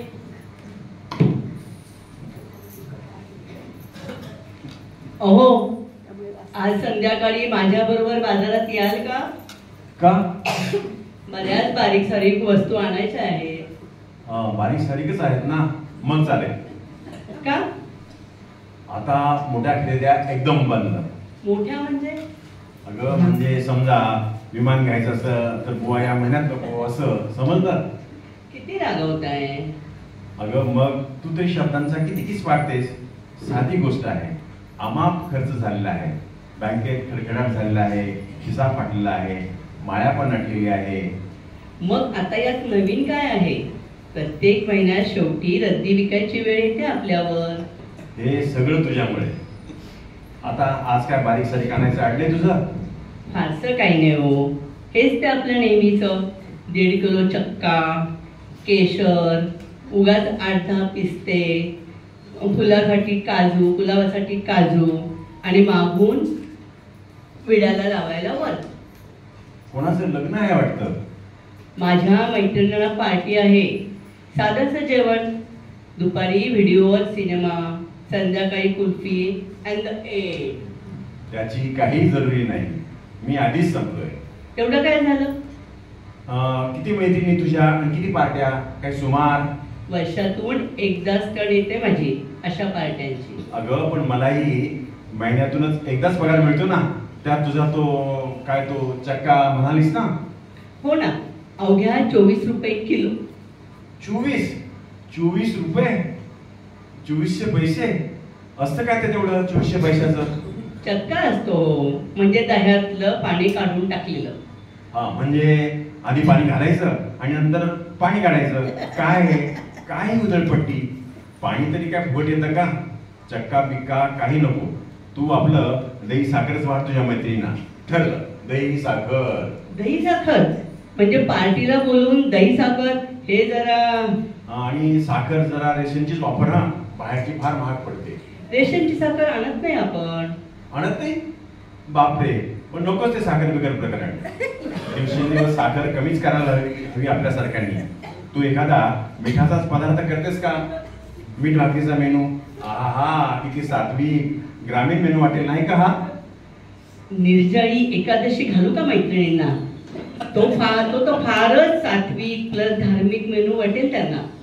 हे बघ, मी असं टोकाचं बोललो नाहीये. मी काटकसरीचे मार्ग शोधतोय. आता तुमचा दुपारचा व्हिडिओचा प्रोग्राम. हे बघ, माझ्या 3 मैत्रिणींकडे VCR आहेत. त्यातला एखादा आणणार आहोत, भाड्याने नाही. तुम्ही काळजी करू नका. हो, पण वीज तर आपलीच ना. इलेक्ट्रिसिटी तरी काय रेट झाले हल्ली. We must cut down it all. आम्ही पायी बोटाने कॅसेट फिरवू. एकीने फिरवायचा, एकी बाकीच्यांनी बघायचा, एकीने फिरवायचा आणि बाकीच्यांनी बघायचा. हा, नॉट अ बॅड आयडिया. पण तेवढ्या कामानं दमला, उकडलं म्हणून डबल कुल्फी आणू नका, नाहीतर तुझ्या मैत्रिणी म्हणजे एक जात खादाड खाऊ. संपल्या सूचना. मग निघूया आता. नवा शर्ट घालून येऊ म्हणजे दुकानदाराला विचारता येईल की बाबा शर्टच्या बदल्यात चक्का बिक्का देता येतो का म्हणून. पण थांब, एक राहिलं. कुठलं प्रेमाभिमाचे सिनेमा पैसे टाकून आणू नका अवघाच.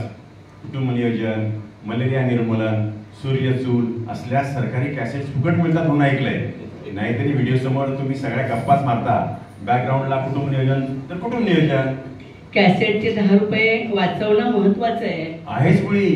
पैसा कसा विचारपूर्वक खर्च केला पाहिजे. म्हणजे तुम्ही सिगरेटसाठी करता तसा? येस, तुला तेवढं दिसणार ग. पण मी 2 पाकिटावरून 2.25 पाकिटात आलो म्हणजे आलोच ना. नो लाग. प्रिन्सिपल म्हणजे प्रिन्सिपल. आता हे बघ, रमी रुपया पॉईंटवरून 90 पैसे पॉईंटवर उतरलो. 10 पैशाची बचत केली. Money save is money gain. Beer स्वतःच्या पैशाने घ्यायची नाही म्हणजे नाही. At somebody its account.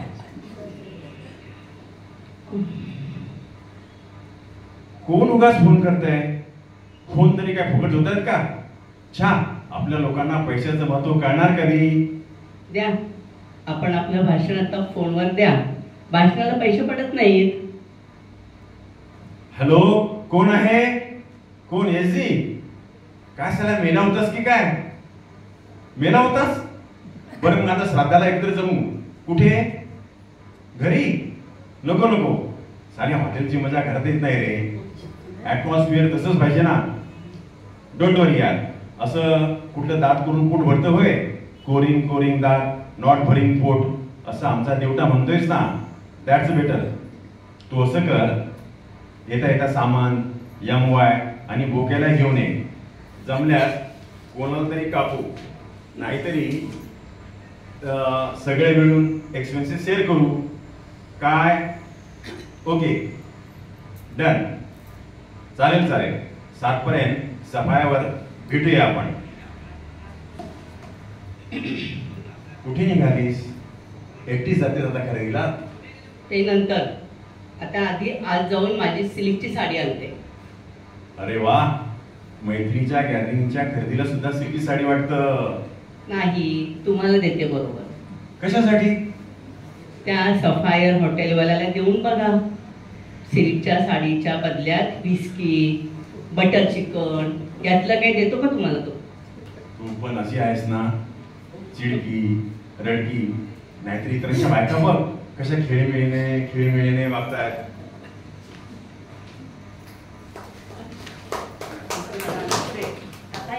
थोडासा शेवटचा भाग त्यांनी यांचा पिसळा संपला. हा तिसरा संसारातला आता टप्पा. घरच्या राणी बाई ग बाई ग, आता कुठे जाशील ग जाशील ग, जावं म्हणते माहेरी माहेरी, स्वारी अडवून धरी ग धरी ग. प्रियतमे, लाडके, राणी, तुमच्या नादाला लागाव कोणी? आठवते शब्द. ती प्रेमाची गाणी. गाणी कुठली? आता फक्त उरली घराणी. सांग, किती घराणी, कर किती तक्रारी, तुला मी आणि मला तू, ही एकच बात खरी. ते वाद, ते भांडणं, ते संघर्ष, ते अबोले. जाऊ दे ग, थोड्या रुची पालटासाठी हे चालतंच. असेल तेव्हा याची अडचण, खोळंबा नसेल तेव्हा ही नवऱ्याची जात, बाई सुधरेल केव्हा. धन्यवाद. धन्यवाद. थँक्यू. व्यक्तिताई जोशींचे आभार मानते केले. म्हणजे 2-2 भाग मिळून आम्ही जे 8 भाग सादर केले आणि त्यांनी आम्हाला करायची संधी दिली त्याबद्दल त्यांचे खूप खूप आभार. आणि संघाचे पण आपल्या खूप आभार ही संधी दिल्याबद्दल. धन्यवाद.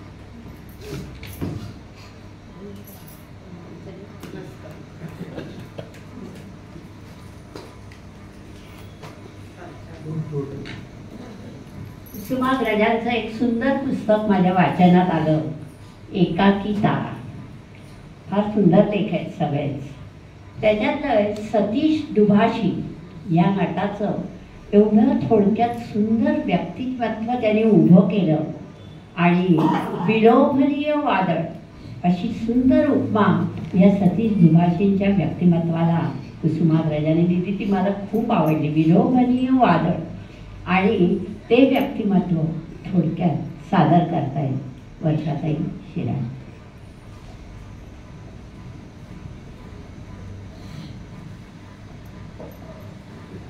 नमस्कार.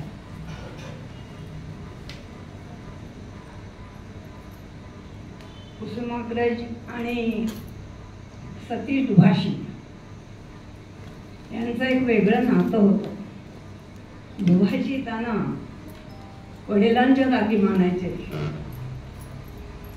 आणि तसे त्यांचे संबंध होते, तसं प्रेम होतं. त्यामुळे सतीश दुभाषी गेल्यानंतर त्यांचं निधन झाल्यावर त्यांना काय वाटलं हे फक्त त्यांच्या मनात त्यांना काय वाटलं आणि ते त्यांनी लिहिलेलं आहे. ते मी वाचून दाखवते. सतीश गेला. 4-5 तासापूर्वी ही घटना मला समजली. डोकं असह्य भणभणत आहे. अजून काहीतरी लिहिल्या वाचून शांत वाटायचं नाही. म्हणून हे योग असा झाला की मी तात्या अमोणकरांच्या चिरंजीवांना पत्र लिहायला बसलो. म्हणजे ही घटना घडली त्यावेळेला त्याच्या काही दिवस आधी तात्या अमोणकर साहित्य संघाचे कार्यवाहक यांच्याशी त्यांचे खूप चांगले संबंध. ते वारले आणि त्यांच्या मुलाला हे पत्र लिहित होते. त्यावेळेला त्यांना ही बातमी कळली. योग असा की मी तात्या अमोणकरांच्या चिरंजीवांना पत्र लिहायला बसलो. ते पत्र लिहिताना मी मृत्यूच्या प्रांतातच वावरत होतो. संघाच्या कार्यालयात कोचावर बसलेले अमोणकर मला सारखे दिसत होते, ऐकू येत होते. डॉक्टरांच्या पश्चात अमोणकरांनी फक्त संघच सांभाळला असं नाही, तर माझ्यासारखी दूरस्थ माणसंही सांभाळली. डॉक्टरांच्या प्रमाणे तेही माझ्यावर माझ्या नाठाळपणासह सतत वत्सल प्रेमाचा वर्षाव करीत राहिले. तात्यांची मूर्ती, त्यांची स्वागताची लगबग, त्यांचा मधार स्वर सारा नजरेसमोर येत होतं. मी लिहित होतो.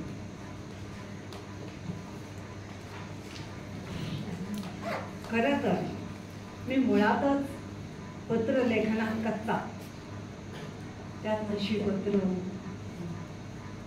शब्दप्रभू वगैरे विशेषण कोणी गफलतीनं वा औदार्यानं मला दिली असतील तरी अशी पत्र लिहिताना एक एक वाक्य क्रियापदापर्यंत पोहोचवताना जीव कासावीस होतो. शब्द आपल्यापासून घाबरल्यागत दूर पळत आहे असं वाटतं. तर मी लिहितो. तात्यांचं जीवन कृतार्थ होतं. संघाच्या कचेरीतील तो रिकामा पोच माझ्या त्यांना पाहणार नाही. असंच काय, तात्या अनेक रूपात आठवत होते आणि माझ्या खोलीतील हवेत मृत्यू पुराच्या पाण्यासारखा भरून येत होता. तेवढ्या दारावरची घंटा वाजली. मी दार उघडले. स्थानिक वृत्तपत्रात संपादकीय काम करणारी एक कन्यका आत आली. म्हणाली, काय करता आहात? मी म्हणालो, मी पत्र लिहित आहे, ती पुरी करा. मग मी थांबते. ती थांबली. त्या घटनेची वार्ता घेऊन ती आली होती. पण माझ्या पत्रलेखनात व्यत्यय येऊ नये ही तिची इच्छा. मी पत्र पुरं करण्याचा प्रयत्न करू लागलो. तेवढ्यात पुन्हा घंटा वाजली आणि दुसऱ्या एका वृत्तपत्राचे प्रतिनिधी आत आले आणि आल्यावर बसता बसता ते म्हणाले, एक वाईट बातमी आहे. माझ्या मनात पाल चुकली. हे प्रतिक्रिया मागण्यासाठी आले आहे. कोणीतरी गेलं. काय झालं? कोण गेलं? मी पेन बाजूला ठेवून विचारलं. गेले कित्येक दिवस महाराष्ट्रात मृत्यूचं थैमान चालू आहे. एखाद्या भ्रमिष्ट कुऱ्हाडधारी जंगलात शिरावा आणि त्यानं मनाला येईल त्या झाडावर कुऱ्हाड मारावी असं काहीतरी करत आहे. माझा प्रश्न आणि त्याचं उत्तर यात फार काही तर सेकंदांचा कालावधी असेल. पण तेवढ्यात अनेक माणसं मनात येऊन गेली. काही वृद्ध, काही आघाडी. तो उतरला. सतीश दुभाषी आज डोक्यावर वारले. शब्द कानावर पडले पण मनापर्यंत पोचत नव्हते. कोण म्हणाला? प्रतिनिधीला सतीशने माझे संबंध बहुधा माहीत असावे. कादळलेल्या स्वराने तो म्हणाला, हो सतीश दुभाषी. मग ती कन्यका म्हणाली, मी हीच बातमी सांगायला आले होते, तुम्ही लिहित होता म्हणून थांबले. सतीश दुभाषी, सतीश, माझा सतीश, 6 फूट उंचीचा, धिप्पाळ देहाचा, आर्दांड बेगुमान वृत्तीचा आणि बालिश स्वभावाचा. काय कारण झालं त्याला जायला? की हे एक नाटक वाटलं. मी स्वतःला सावरलं आणि आणखी काही प्रश्न विचारले. केव्हा गेला, काय झालं होतं? त्याने उत्तरं दिली, इतक्या वाजता अमुक दवाखान्यात. प्रतिनिधीला माझी प्रतिक्रिया हवी होती. माझ्या मेंदूत क्षणभर सगळी दलदल माजली होती. तसा मरणाच्या बातमीने मी फारसा विचलित होत नाही. सध्या तरी मरण ही शरीराची प्रकृती आहे आणि जे अटळ आहे ते सुखानं स्वीकारलंच पाहिजे वगैरे तत्वज्ञान मनात ठसत चाललेलं आहे.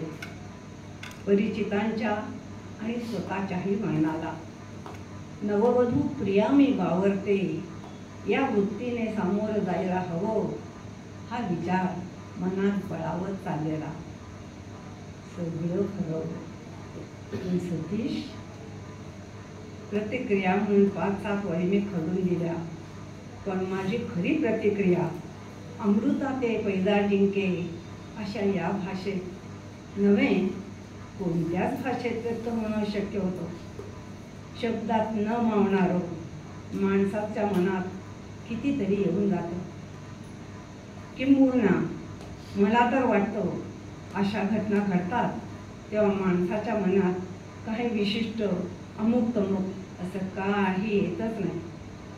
सायंकाळी प्रकाश जाऊन अंधार पडतो, त्याचप्रमाणे मनातलं चैतन्य नाहीसं होऊन काही काळ अंधारमय आणि बधीर होतो. पण शेवटी आपले सर्व व्यवहार शब्दांकितच असतात. शब्दांना लोंबकळतच जावं लागतं. 15 दिवसापूर्वीच सतीश मला भेटून गेला होता. त्याची खास पद्धत होती. बाहेरच्या फाटकापाशी आल्यावर रस्त्यातूनच तो ओरडायचा, अगदी पिटातल्या प्रेक्षकांना माईक शिवाय ऐकू यावं अशा स्वरात, तात्या मी आलोय. तशी हाक त्याने मारली. मी त्याची वाटच पाहत होतो. मीही ओरडलो, ये मी आहे. मग तो आला. दोघा मित्रांसमवेत प्रवेश करताना तो नेहमीच आपल्या धिप्पाळ देहाला नारदाची गती द्यायचा. पाहणाऱ्याला वाटावं हा कोणावर तरी चाल करून जातो. तसा तो माझ्या खुर्चीकडे चालून आला आणि नेहमीप्रमाणे माझ्या पायाला स्पर्श करून त्याने नमस्कार केला. माझ्या पायाची नव्हे तर माझ्या शरीराची, माझ्या साऱ्या जीवनाची किंमत मला माहीत आहे. पण सतीश सारख्यांना ते समजावून सांगणं सर्वस्वी अशक्य. या बाबतीत मी आता अनेक दिवसापासून निर्धावलो आहे. माझ्या हे लक्षात आलंय की माणसं दुसऱ्या कोणाला नमस्कार करतात तेव्हा ती स्वतःमधल्याच एका माणसाला नमस्कार करत असतात, म्हणजे पर्यायाने स्वतःलाच नमस्कार करत असतात. आपण फक्त प्रतीक असतो त्या माणसाचं.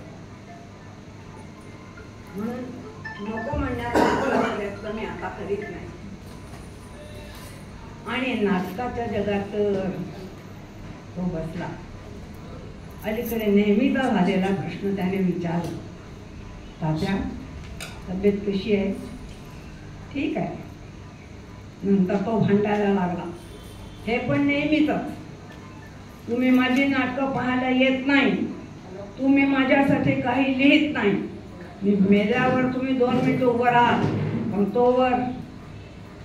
हे असे भांडणाचे मुद्दे. त्याचं भांडण मला आवडायचं. त्यालाही अधूनमधून त्याच्या पत्रातून हा भांडणाचा स्वर उमटत असायचा.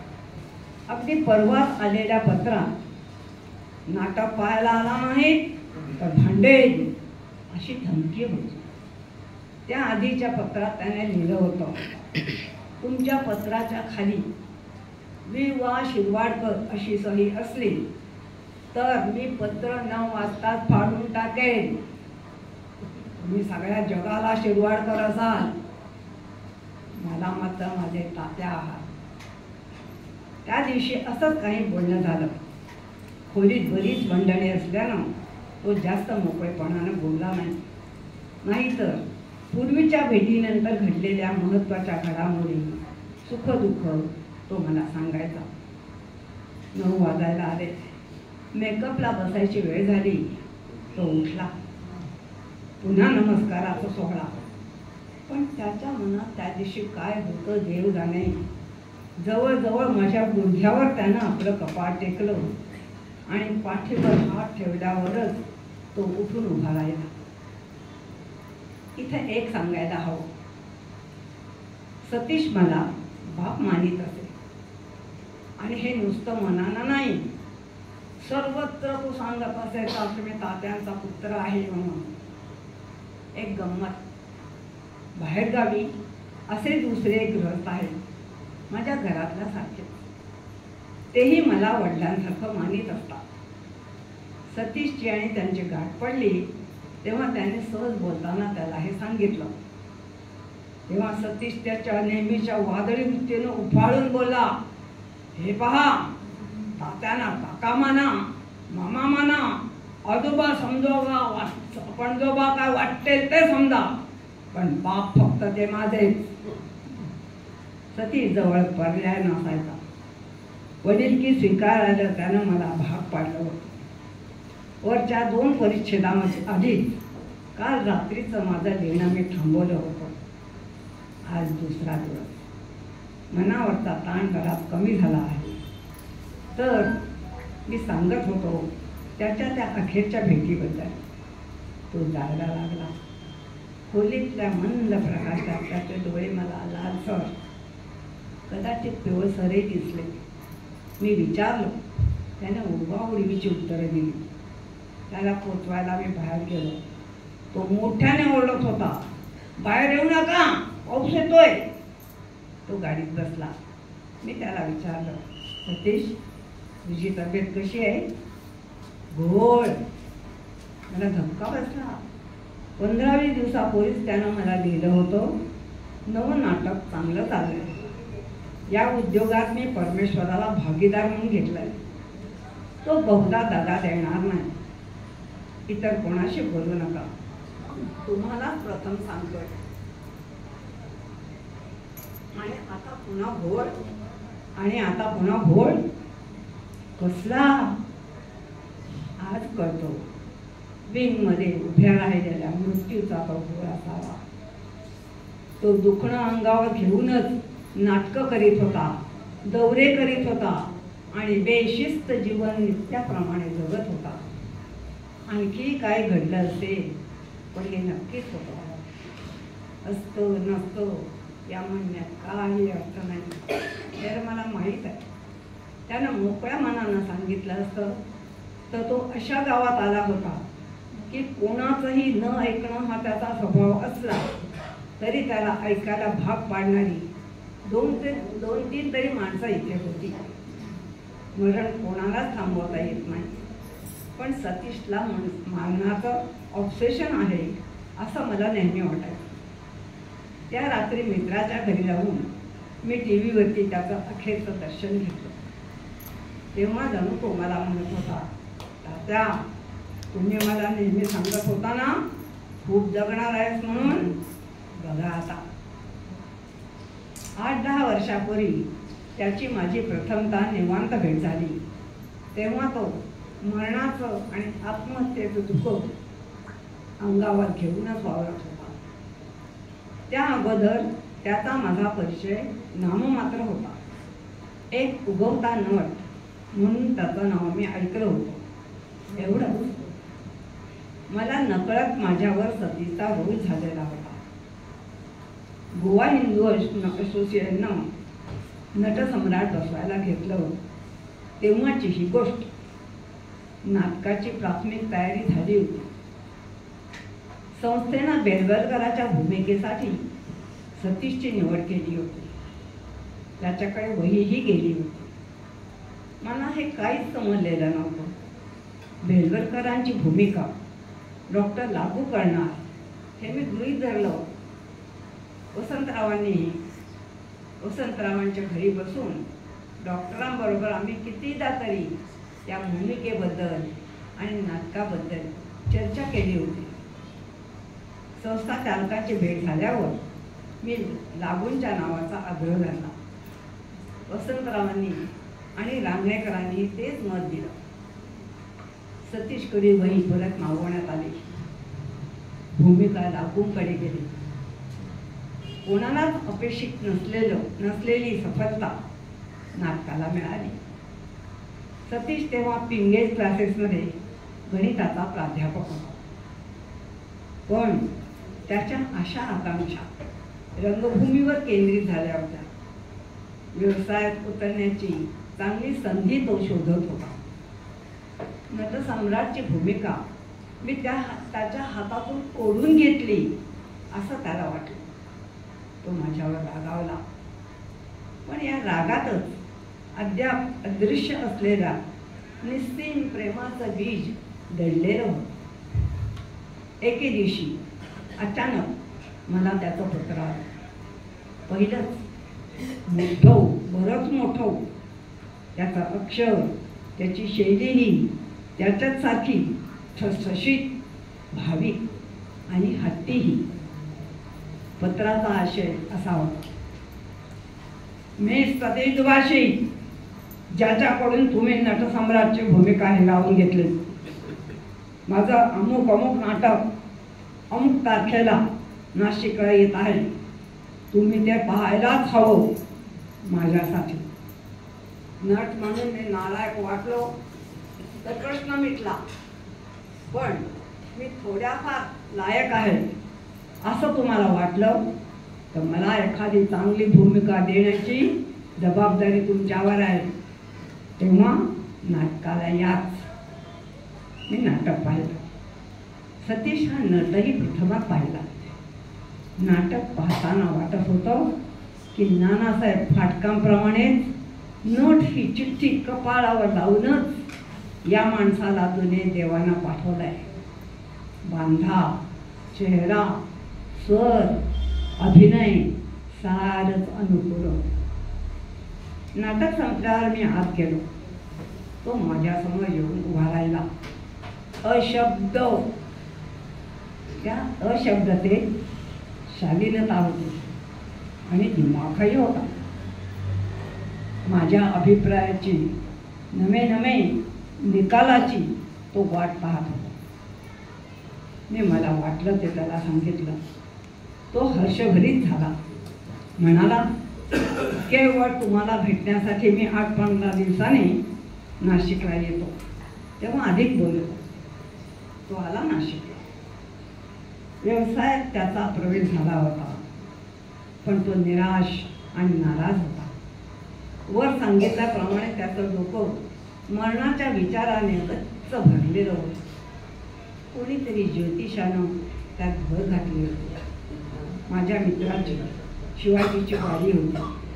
रात्री त्याला घेऊन आम्ही गावाच्या बाहेर गेलो. रात्र बहुधा चांदणी असावी. शहरापासून 3-4 मैल दूर पांडव लेण्याच्या रस्त्यावरील एका मैदानावर आम्ही बसलो. 2-3 तास आम्ही बोलत होतो.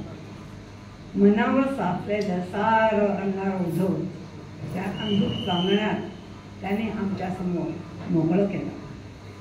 त्याच्या मनातील मनाचा विचार निपटून टाकण्यात आम्ही यशस्वी झालो.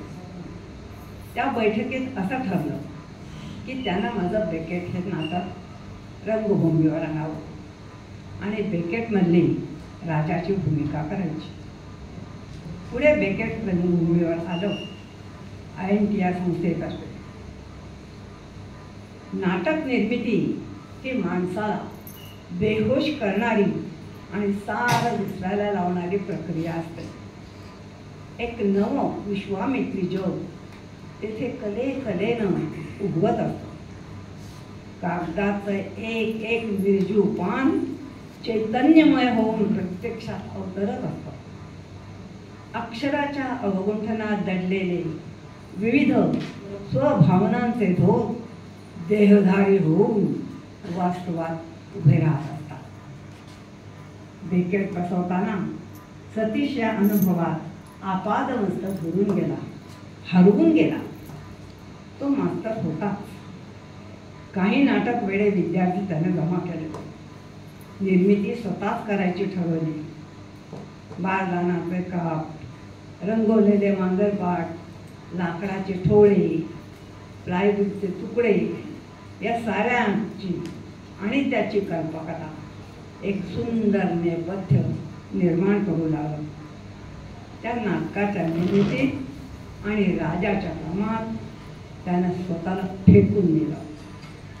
हर्ष खेदते मावळले, हास्य निमाले, अश्रू पळाले, कंटक शल्ये बोथतली, असा एक झपुर्जा अवस्था त्याची झाली.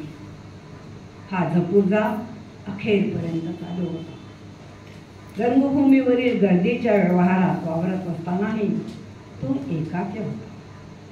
कड्याच्या काठावर झुमलेला आत्ममग्न तरुणासारखा. त्याला खूप काही विसरायचं होतं. जीवनाच्या काही दानापासून सतत दूर राहायचं होतं. म्हणून नाटकाचा विचार त्यानं व्यवसाय म्हणून कधी केलाच नाही. आपल्याला लाभलेलं हे द्वितीय आयुष्य म्हणून तो त्याकडे पाहत होता. केवळ नट म्हणून काम करण्यात झपुर्जा कमी पडतो म्हणून त्याने स्वतःची नाट्यसंस्था काढली. तो एकदा म्हणालाही मला, कर्जदार तगादे करतायत, माणसं पगार मारतायत, हे मोडलं आहे, ते तुटलं आहे, रोज गल्ला किती जमतो याची प्राणांतिक चिंता आहे. दिवस कसे मजेत जातील. बेकटचे प्रयोग 25-30 झाले असतील. पण त्या निर्मितीमुळे आणि राजाच्या अफलातून कामामुळे सतीश एकदम 4 चांदांचा मानकरी झाला. कॉलेजच्या प्राध्यापकांना शिकवणारा हा प्राध्यापक मराठी रंगभूमीवर एक अग्रगण्य कलावंत म्हणून मान्यता पावला. पण तरीही हे यश मर्यादितच होत. जाणकारांच्या जगात त्याला खरं व्यावसायिक थिएटरला यश मिळवून दिलं ते वसंतरावांच्या आणि नाट्य संपदेच्या बेईमानं. आणि या यशाची आलेखरेखा अंतिम टोकापर्यंत उंचावत नेली ती पुलंच्या फुलराणीनं. मध्ये पुष्कळ प्रवास झाला. पण सतीश दुभाषी एक नामांकित नट हा माझ्या या लिहिण्याचा विषय नाही. मला लिहायचं होतं फक्त सतीशबद्दल, चिरंजीव सतीशबद्दल. रात्रीच्या निरभ्र आकाशात केव्हा तरी दिसतो एखादा मेघ, अवकाशातील एकांत आपल्या निळ्या जांभळ्या पंखाने कापीत चाललेला कुठेतरी. तसा होता हा सतीश, माझा सतीश. मला केवळ वडिलकी नव्हे तर खूप कृतार्थता देऊन गेला. आता माझं मन निव्वळ आहे. तरी पण अजून अनेक दिवस तो शब्द माझ्या कानावर येत राहणार आहे. तात्या, मी आलो. आपण करूया श्रद्धा आणि अंधश्रद्धा. श्रद्धा आणि अंधश्रद्धा यातील रेषा फार धुसर असते. श्रद्धा कधी अंधश्रद्धा होते कळत नाही. त्याच्यात आपली विवेकबुद्धी नेहमी जागृत ठेवावी लागते अशा वेळेला. आणि या अंधश्रद्धेपायी श्रद्धावान मनुष्यसुद्धा काही वेळेला विवेक बुद्धी गमावून बसतो आणि अंधश्रद्धेमध्ये त्याचा बळी जाऊ शकतो. अशी ही एक कथा आपण आता ऐकूया माधुरी निजवलकर यांची. आणि ह्या कथेने आपल्या या कार्यक्रमाचा शेवट होईल.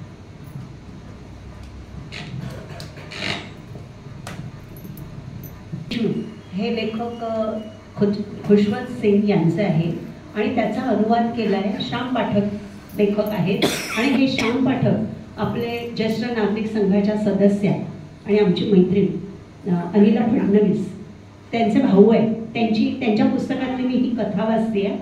कथेचं शीर्षक आहे दंगल. नुकत्याच सुरू झालेल्या वसंत ऋतूची ओसरती संध्याकाळ अलगद पांघरून शहर पसरलं होतं. दुकानं बंद होती आणि घरांची कड्या कुलप आतून बंद होती. शुकशुकाट असलेल्या रस्त्यांवर खांबांवरच्या दिव्यांचा मिणमिणता उजेड पडला होता. खांद्यावर बंदुका आणि डोक्यावर लोखंडी शिरस्त्राण घातलेले पोलीस तेवढे रस्त्यावर फिरत होते. त्यांच्या बुटांना असलेल्या खेळ्यांच्या आवाजाने शहराच्या शांततेवर ओरखडे उठत होते. संधीप्रकाश अंधारात बुडाला. चंद्रकोरीचा मंद प्रकाश शांत रस्त्यावर पसरला. एका हलक्याशा हवेच्या झुळकीने रस्त्यावरचे वर्तमानाचे कपटे थोडेसे वर उचलले गेले आणि मग हळूच पुन्हा स्थिरावले. हवा गार होती आणि तिला बिलगलेला नवा ऋतुगंध जाणवत होता. एका अंधाऱ्या गल्लीतून काही कुत्री बाहेर आली आणि एका दिव्याच्या खांबाभोवती उभी राहिली. पोलिसांची एक जोडी त्यांच्या बाजूने हसत हसतच पुढे गेली. एक पोलीस काहीतरी वात्रट बोलला असावा. दुसऱ्याने एक दगड उचलून कुत्र्याच्या दिशेने भिरकावण्याचा फक्त अभिनय केला. सगळी कुत्री रस्त्याच्या दुसऱ्या बाजूला पळाली आणि तिथे पुन्हा त्यांनी त्यांचे उद्योग सुरू केले. राणी ही त्या परिसरातली अत्यंत गलिच्छ कुत्री होती. तिची पिल्लावळ आजूबाजूच्या गल्ल्यांमध्ये आणि शहरभर पसरलेली होती. शहरातल्या सगळ्या ओवाळून टाकलेल्या कुत्र्यासारखीच ती सुद्धा कृश आणि हडकुळी होती. तिच्या पांढऱ्या चामडीवर ठिकठिकाणी खरूज होऊन गुलाबी चट्टे पडले होते आणि तिच्या अशक्त बरगड्यांच्या खाली तिची आचळ लोंबत होती. सतत भीतीच्या आणि असहाय्यतेच्या दडपणाखाली असल्यामुळे तिची शेपटी नेहमीच दोन पायांच्या मध्ये आत सरकलेली असे. राम जवाया या कोपऱ्यावरच्या दुकानदाराच्या अंगणात राणीचं पहिलं बाळंतपण झालं होतं. राम जवायाने जर तिला आणि तिच्या पिल्लांना 8 पिल्लांना जर खाऊ पिऊ घातलं नसतं तर राणीने केव्हाच राम म्हटलं असता. रामच्या कुटुंबियांनी राणीची पिल्लं मोठी होऊन गल्ल्यांमध्ये फिरून स्वतःचा उदरनिर्वाह करू लागेपर्यंत त्यांना खाऊ पिऊ घातलं होतं. या बाळणपणाच्या पाहुणचाराची राणीला इतकी सवय झाली होती की दरवर्षी वसंत ऋतू आला की ती सिकंदर भाजीवाल्याच्या दुकानाच्या फळ्याच्या खाली दांडगट मोतीला भेटत असे आणि पुढच्या हिवाळ्यात रामच्या अंगणात जाऊन 6-7 पिल्लांना जन्म देत असे. मोतीचे वडील कॅनेडियन आणि आई इंग्लिश होती. त्याचे भरपूर मऊ केस आणि उदास चेहरा सिकंदर भाजीवाल्याला फार आवडेल आणि त्याला त्याचा फार अभिमानीही होता. त्याने मोतीचे कान आणि शेपटी थोडी छाटून टाकली होती. सिकंदरने त्याला व्यवस्थित खाऊ पिऊ घातल्यामुळे मोती अगदी चांगला तगडा कुत्रा झाला होता आणि शहरातल्या सगळे कुत्रे समाजाचा नायक झाला होता. राणीला अनेक सवती होत्या पण तरी सुद्धा वसंत ऋतू जवळ आला की राणीला मोतीचे स्वप्न पडायला लागत आणि मग ती सिकंदरच्या भाजीच्या दुकानाच्या आसपास रेंगाळत असे. दरवर्षीप्रमाणे वसंत ऋतू तर अवतरला होता पण शहरात धार्मिक दंगली झाल्यामुळे कर्फ्यू लागला होता आणि सर्वत्र भीतीचं सावट होतं. दिवसा कुठेतरी रस्त्याच्या कोपऱ्यावर 8-10 लोक गोळा होऊन हळू आवाजात कुजबुजत असत. दुकानं सगळी बंदच होती आणि संध्याकाळ व्हायच्या आत सगळे रस्ते निर्मनुष्य होऊन जात. मग रस्त्यावर फक्त कुत्री आणि पोलीसच दिसत असत. आज रात्री मोती रस्त्यावर कुठे दिसत नव्हता. कसा दिसणार? कर्फ्यू लागल्यापासून सिकंदरने त्याला घरात खाटेला बांधून ठेवलं होतं. रस्त्यात मोकाट फिरण्यापेक्षा आपल्या घराचं संरक्षण तरी करेल हा विचार त्यामागे होता. राणी भाजीच्या दुकानाखाली चक्कर मारून आली. तिथं हुंगल्यावर तिच्या लक्षात आलं मोती बरेच दिवसात तिथे आलेलाच नाही. ती निराश झाली. परंतु इतका छान ऋतू अवतरलाय, शिवाय रस्त्यात आपल्याला उद्योग करताना पाहून कुतूहलाने भोवती उभी राहणारी मुलंही नाहीत की काय हा उघड्यावर व्याभिचार, असे पुटपुटत दगड मारणारी मोठी माणसंही नाही. किती छान मोकळं वातावरण आहे. आणि नेमका हा मोती कुठे गायब झाला कोणास ठाऊक, असा विचार करून राणी राम जवळच्या दुकानाकडे वळली. अनेक इच्छुक कुत्र्यांची रांग तिच्या मागे जात होती. राम जवळच्या दुकानाच्या पायरीसमोर राणी उभी राहिली. तोपर्यंत सर्व इच्छुकांची आपापसात मारामारी सुरू झाली, भांडाभांडी सुरू झाली. एकमेकांवर गुरुकावणे, पंजा मारणे, भुंकणे असा प्रकार थोडा वेळ चालला. त्यांचा निर्णय होईपर्यंत राणी स्तब्ध उभी होती. काही मिनिटातच एकाच काळ्या सडसडीत कुत्र्याचा विजय झाला. बाकीची मंडळी दूर गेली. तिकडे सिकंदरच्या घरात खाटेखाली बसून मोती उदास नजरेने आपल्या मालकाकडे बघत होता. गेल्या काही दिवसापासून म्हणजे ऋतू बदलल्यापासून तो अस्वस्थ झालाच होता. त्याला बाहेर रस्त्यावरची भांडाभांडी ऐकू येत होती आणि राणीचा गंध त्याला आमंत्रण देत होता. पण सिकंदर त्याला काही बाहेर सोडेच ना. त्याने एक दोनदा बांधलेल्या दोरीला हिसके देऊन पाहिले आणि मग कू करत बसला. सिकंदरने त्याला एक झापड दिली. मोती थोडा वेळ शांत बसला आणि मग पुन्हा रडू लागला. गेल्या काही दिवसात दंगलीमुळे सिकंदरला नीट झोप लागलीच नव्हती. तो पुन्हा झोपला आणि थोड्या वेळातच घोरू लागला. मोतीने राणीला ऐकू जाईल एवढ्या जोरात आरोळी ठोकली आणि जोर जोरात भुंकत त्याने दोरीला हिसके द्यायला सुरुवात केली.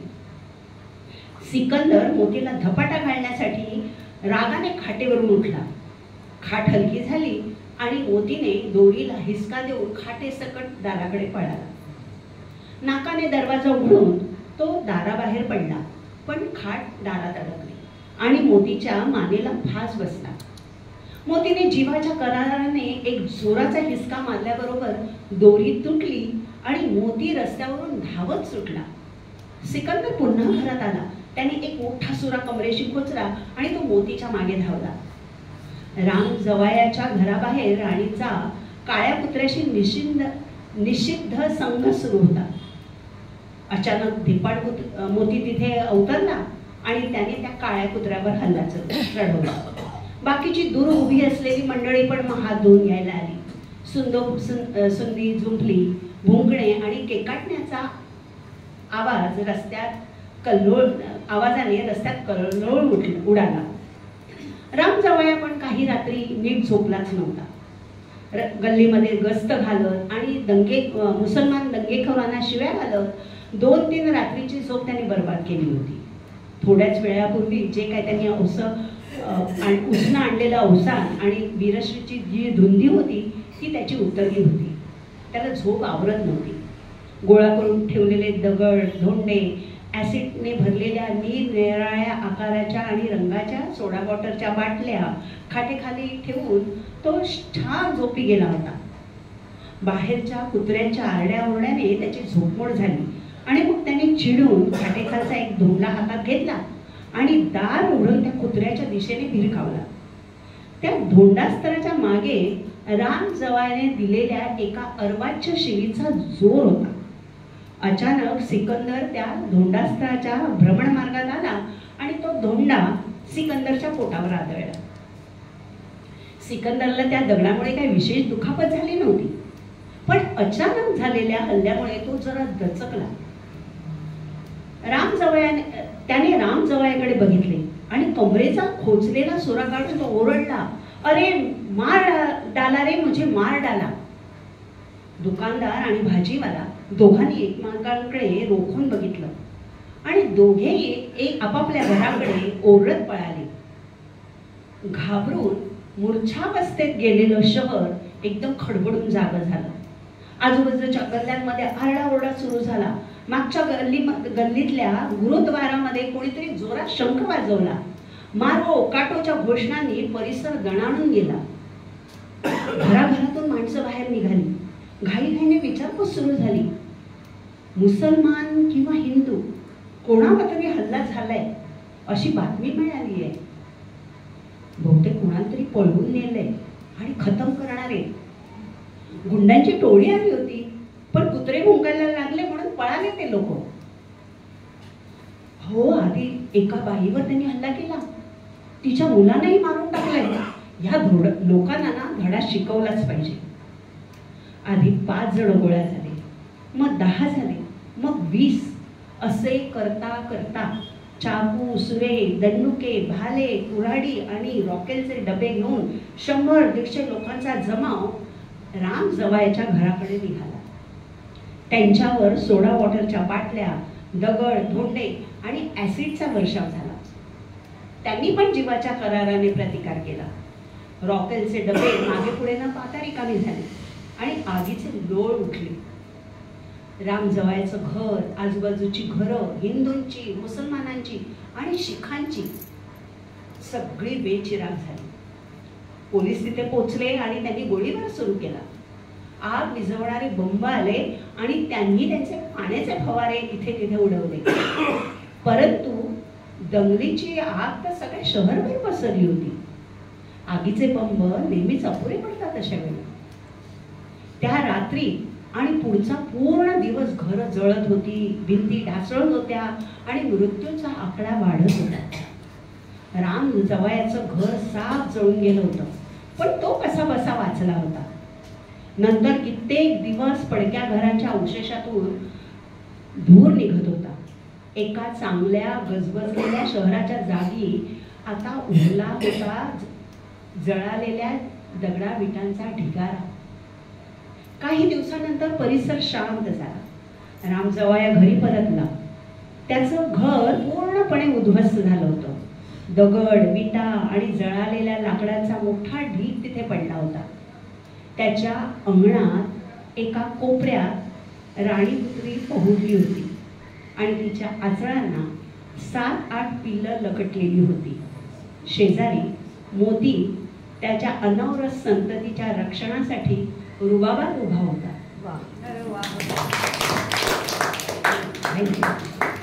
एवढे विविध प्रकार हाताळे असं वाटलं नव्हतं. आणि खरोखरच सुरुवात केली ती जळगावच्या स्कॅन्डलने आणि शेवट पण त्याच धर्तीवर अतिशय म्हणजे असा जहाल असा वेगळा विषय वाटला. मधल्या याच्यात वझेंनी किंवा नाही तर मग पिसोळकर मॅडमनी अतिशय उत्तम त्याने निवडलेले, शिराळे मॅडमनी अतिशय छान केलं सतीश दुभाषीबद्दल. मला एक प्रश्न पडला की हे म्हणजे तुम्ही स्वतः निवडले की जयश्री मॅडमनी तुम्हाला सुचवलं की हे वाचा वगैरे?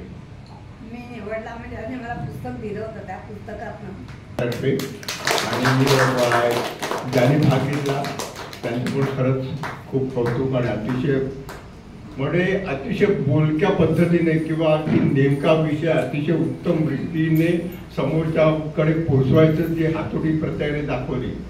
त्यांनी मंडईची सैर करून नांदी वगैरे इरावती सर्वेचं खूप छान झालं. तर खरोखर छान.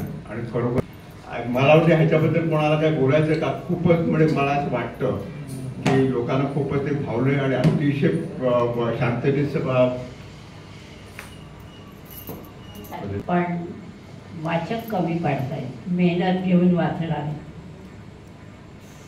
खास करून पुरुषांनी पुढे यावं वाचायला. व्यंकटेश माडगुळकरांची वगैरे नाटकं आहेत जी स्टेजवर सुद्धा आलेली नाही आहेत, पण फार सुंदर आहेत. विठ्ठलावरचं रत्नाकर मतकरींनी लिहिलेलं नाटक आहे पद्म, फार सुंदर सुंदर नाटकं आहेत जी काही वेळेला स्टेजवर सुद्धा आली नाही आहेत, पण त्यांचे आता प्रयोग होत आहेत काही. तर अशी नाटकं आहेत जी फार प्रसिद्ध सुद्धा नाही आहेत. रत्नाकर मतकरी, व्यंकटेश माडगुळकर, कुसुमाग्रज यांची जी काही नाटकं आहेत ती रंगभूमीवर सुद्धा काही वेळेला आलेली नाही आहेत, पण इतकी सुंदर आहेत. तर सर्वांनी आपण मेहनत घेऊन व्यक्त व्हावं असं मला वाटतं.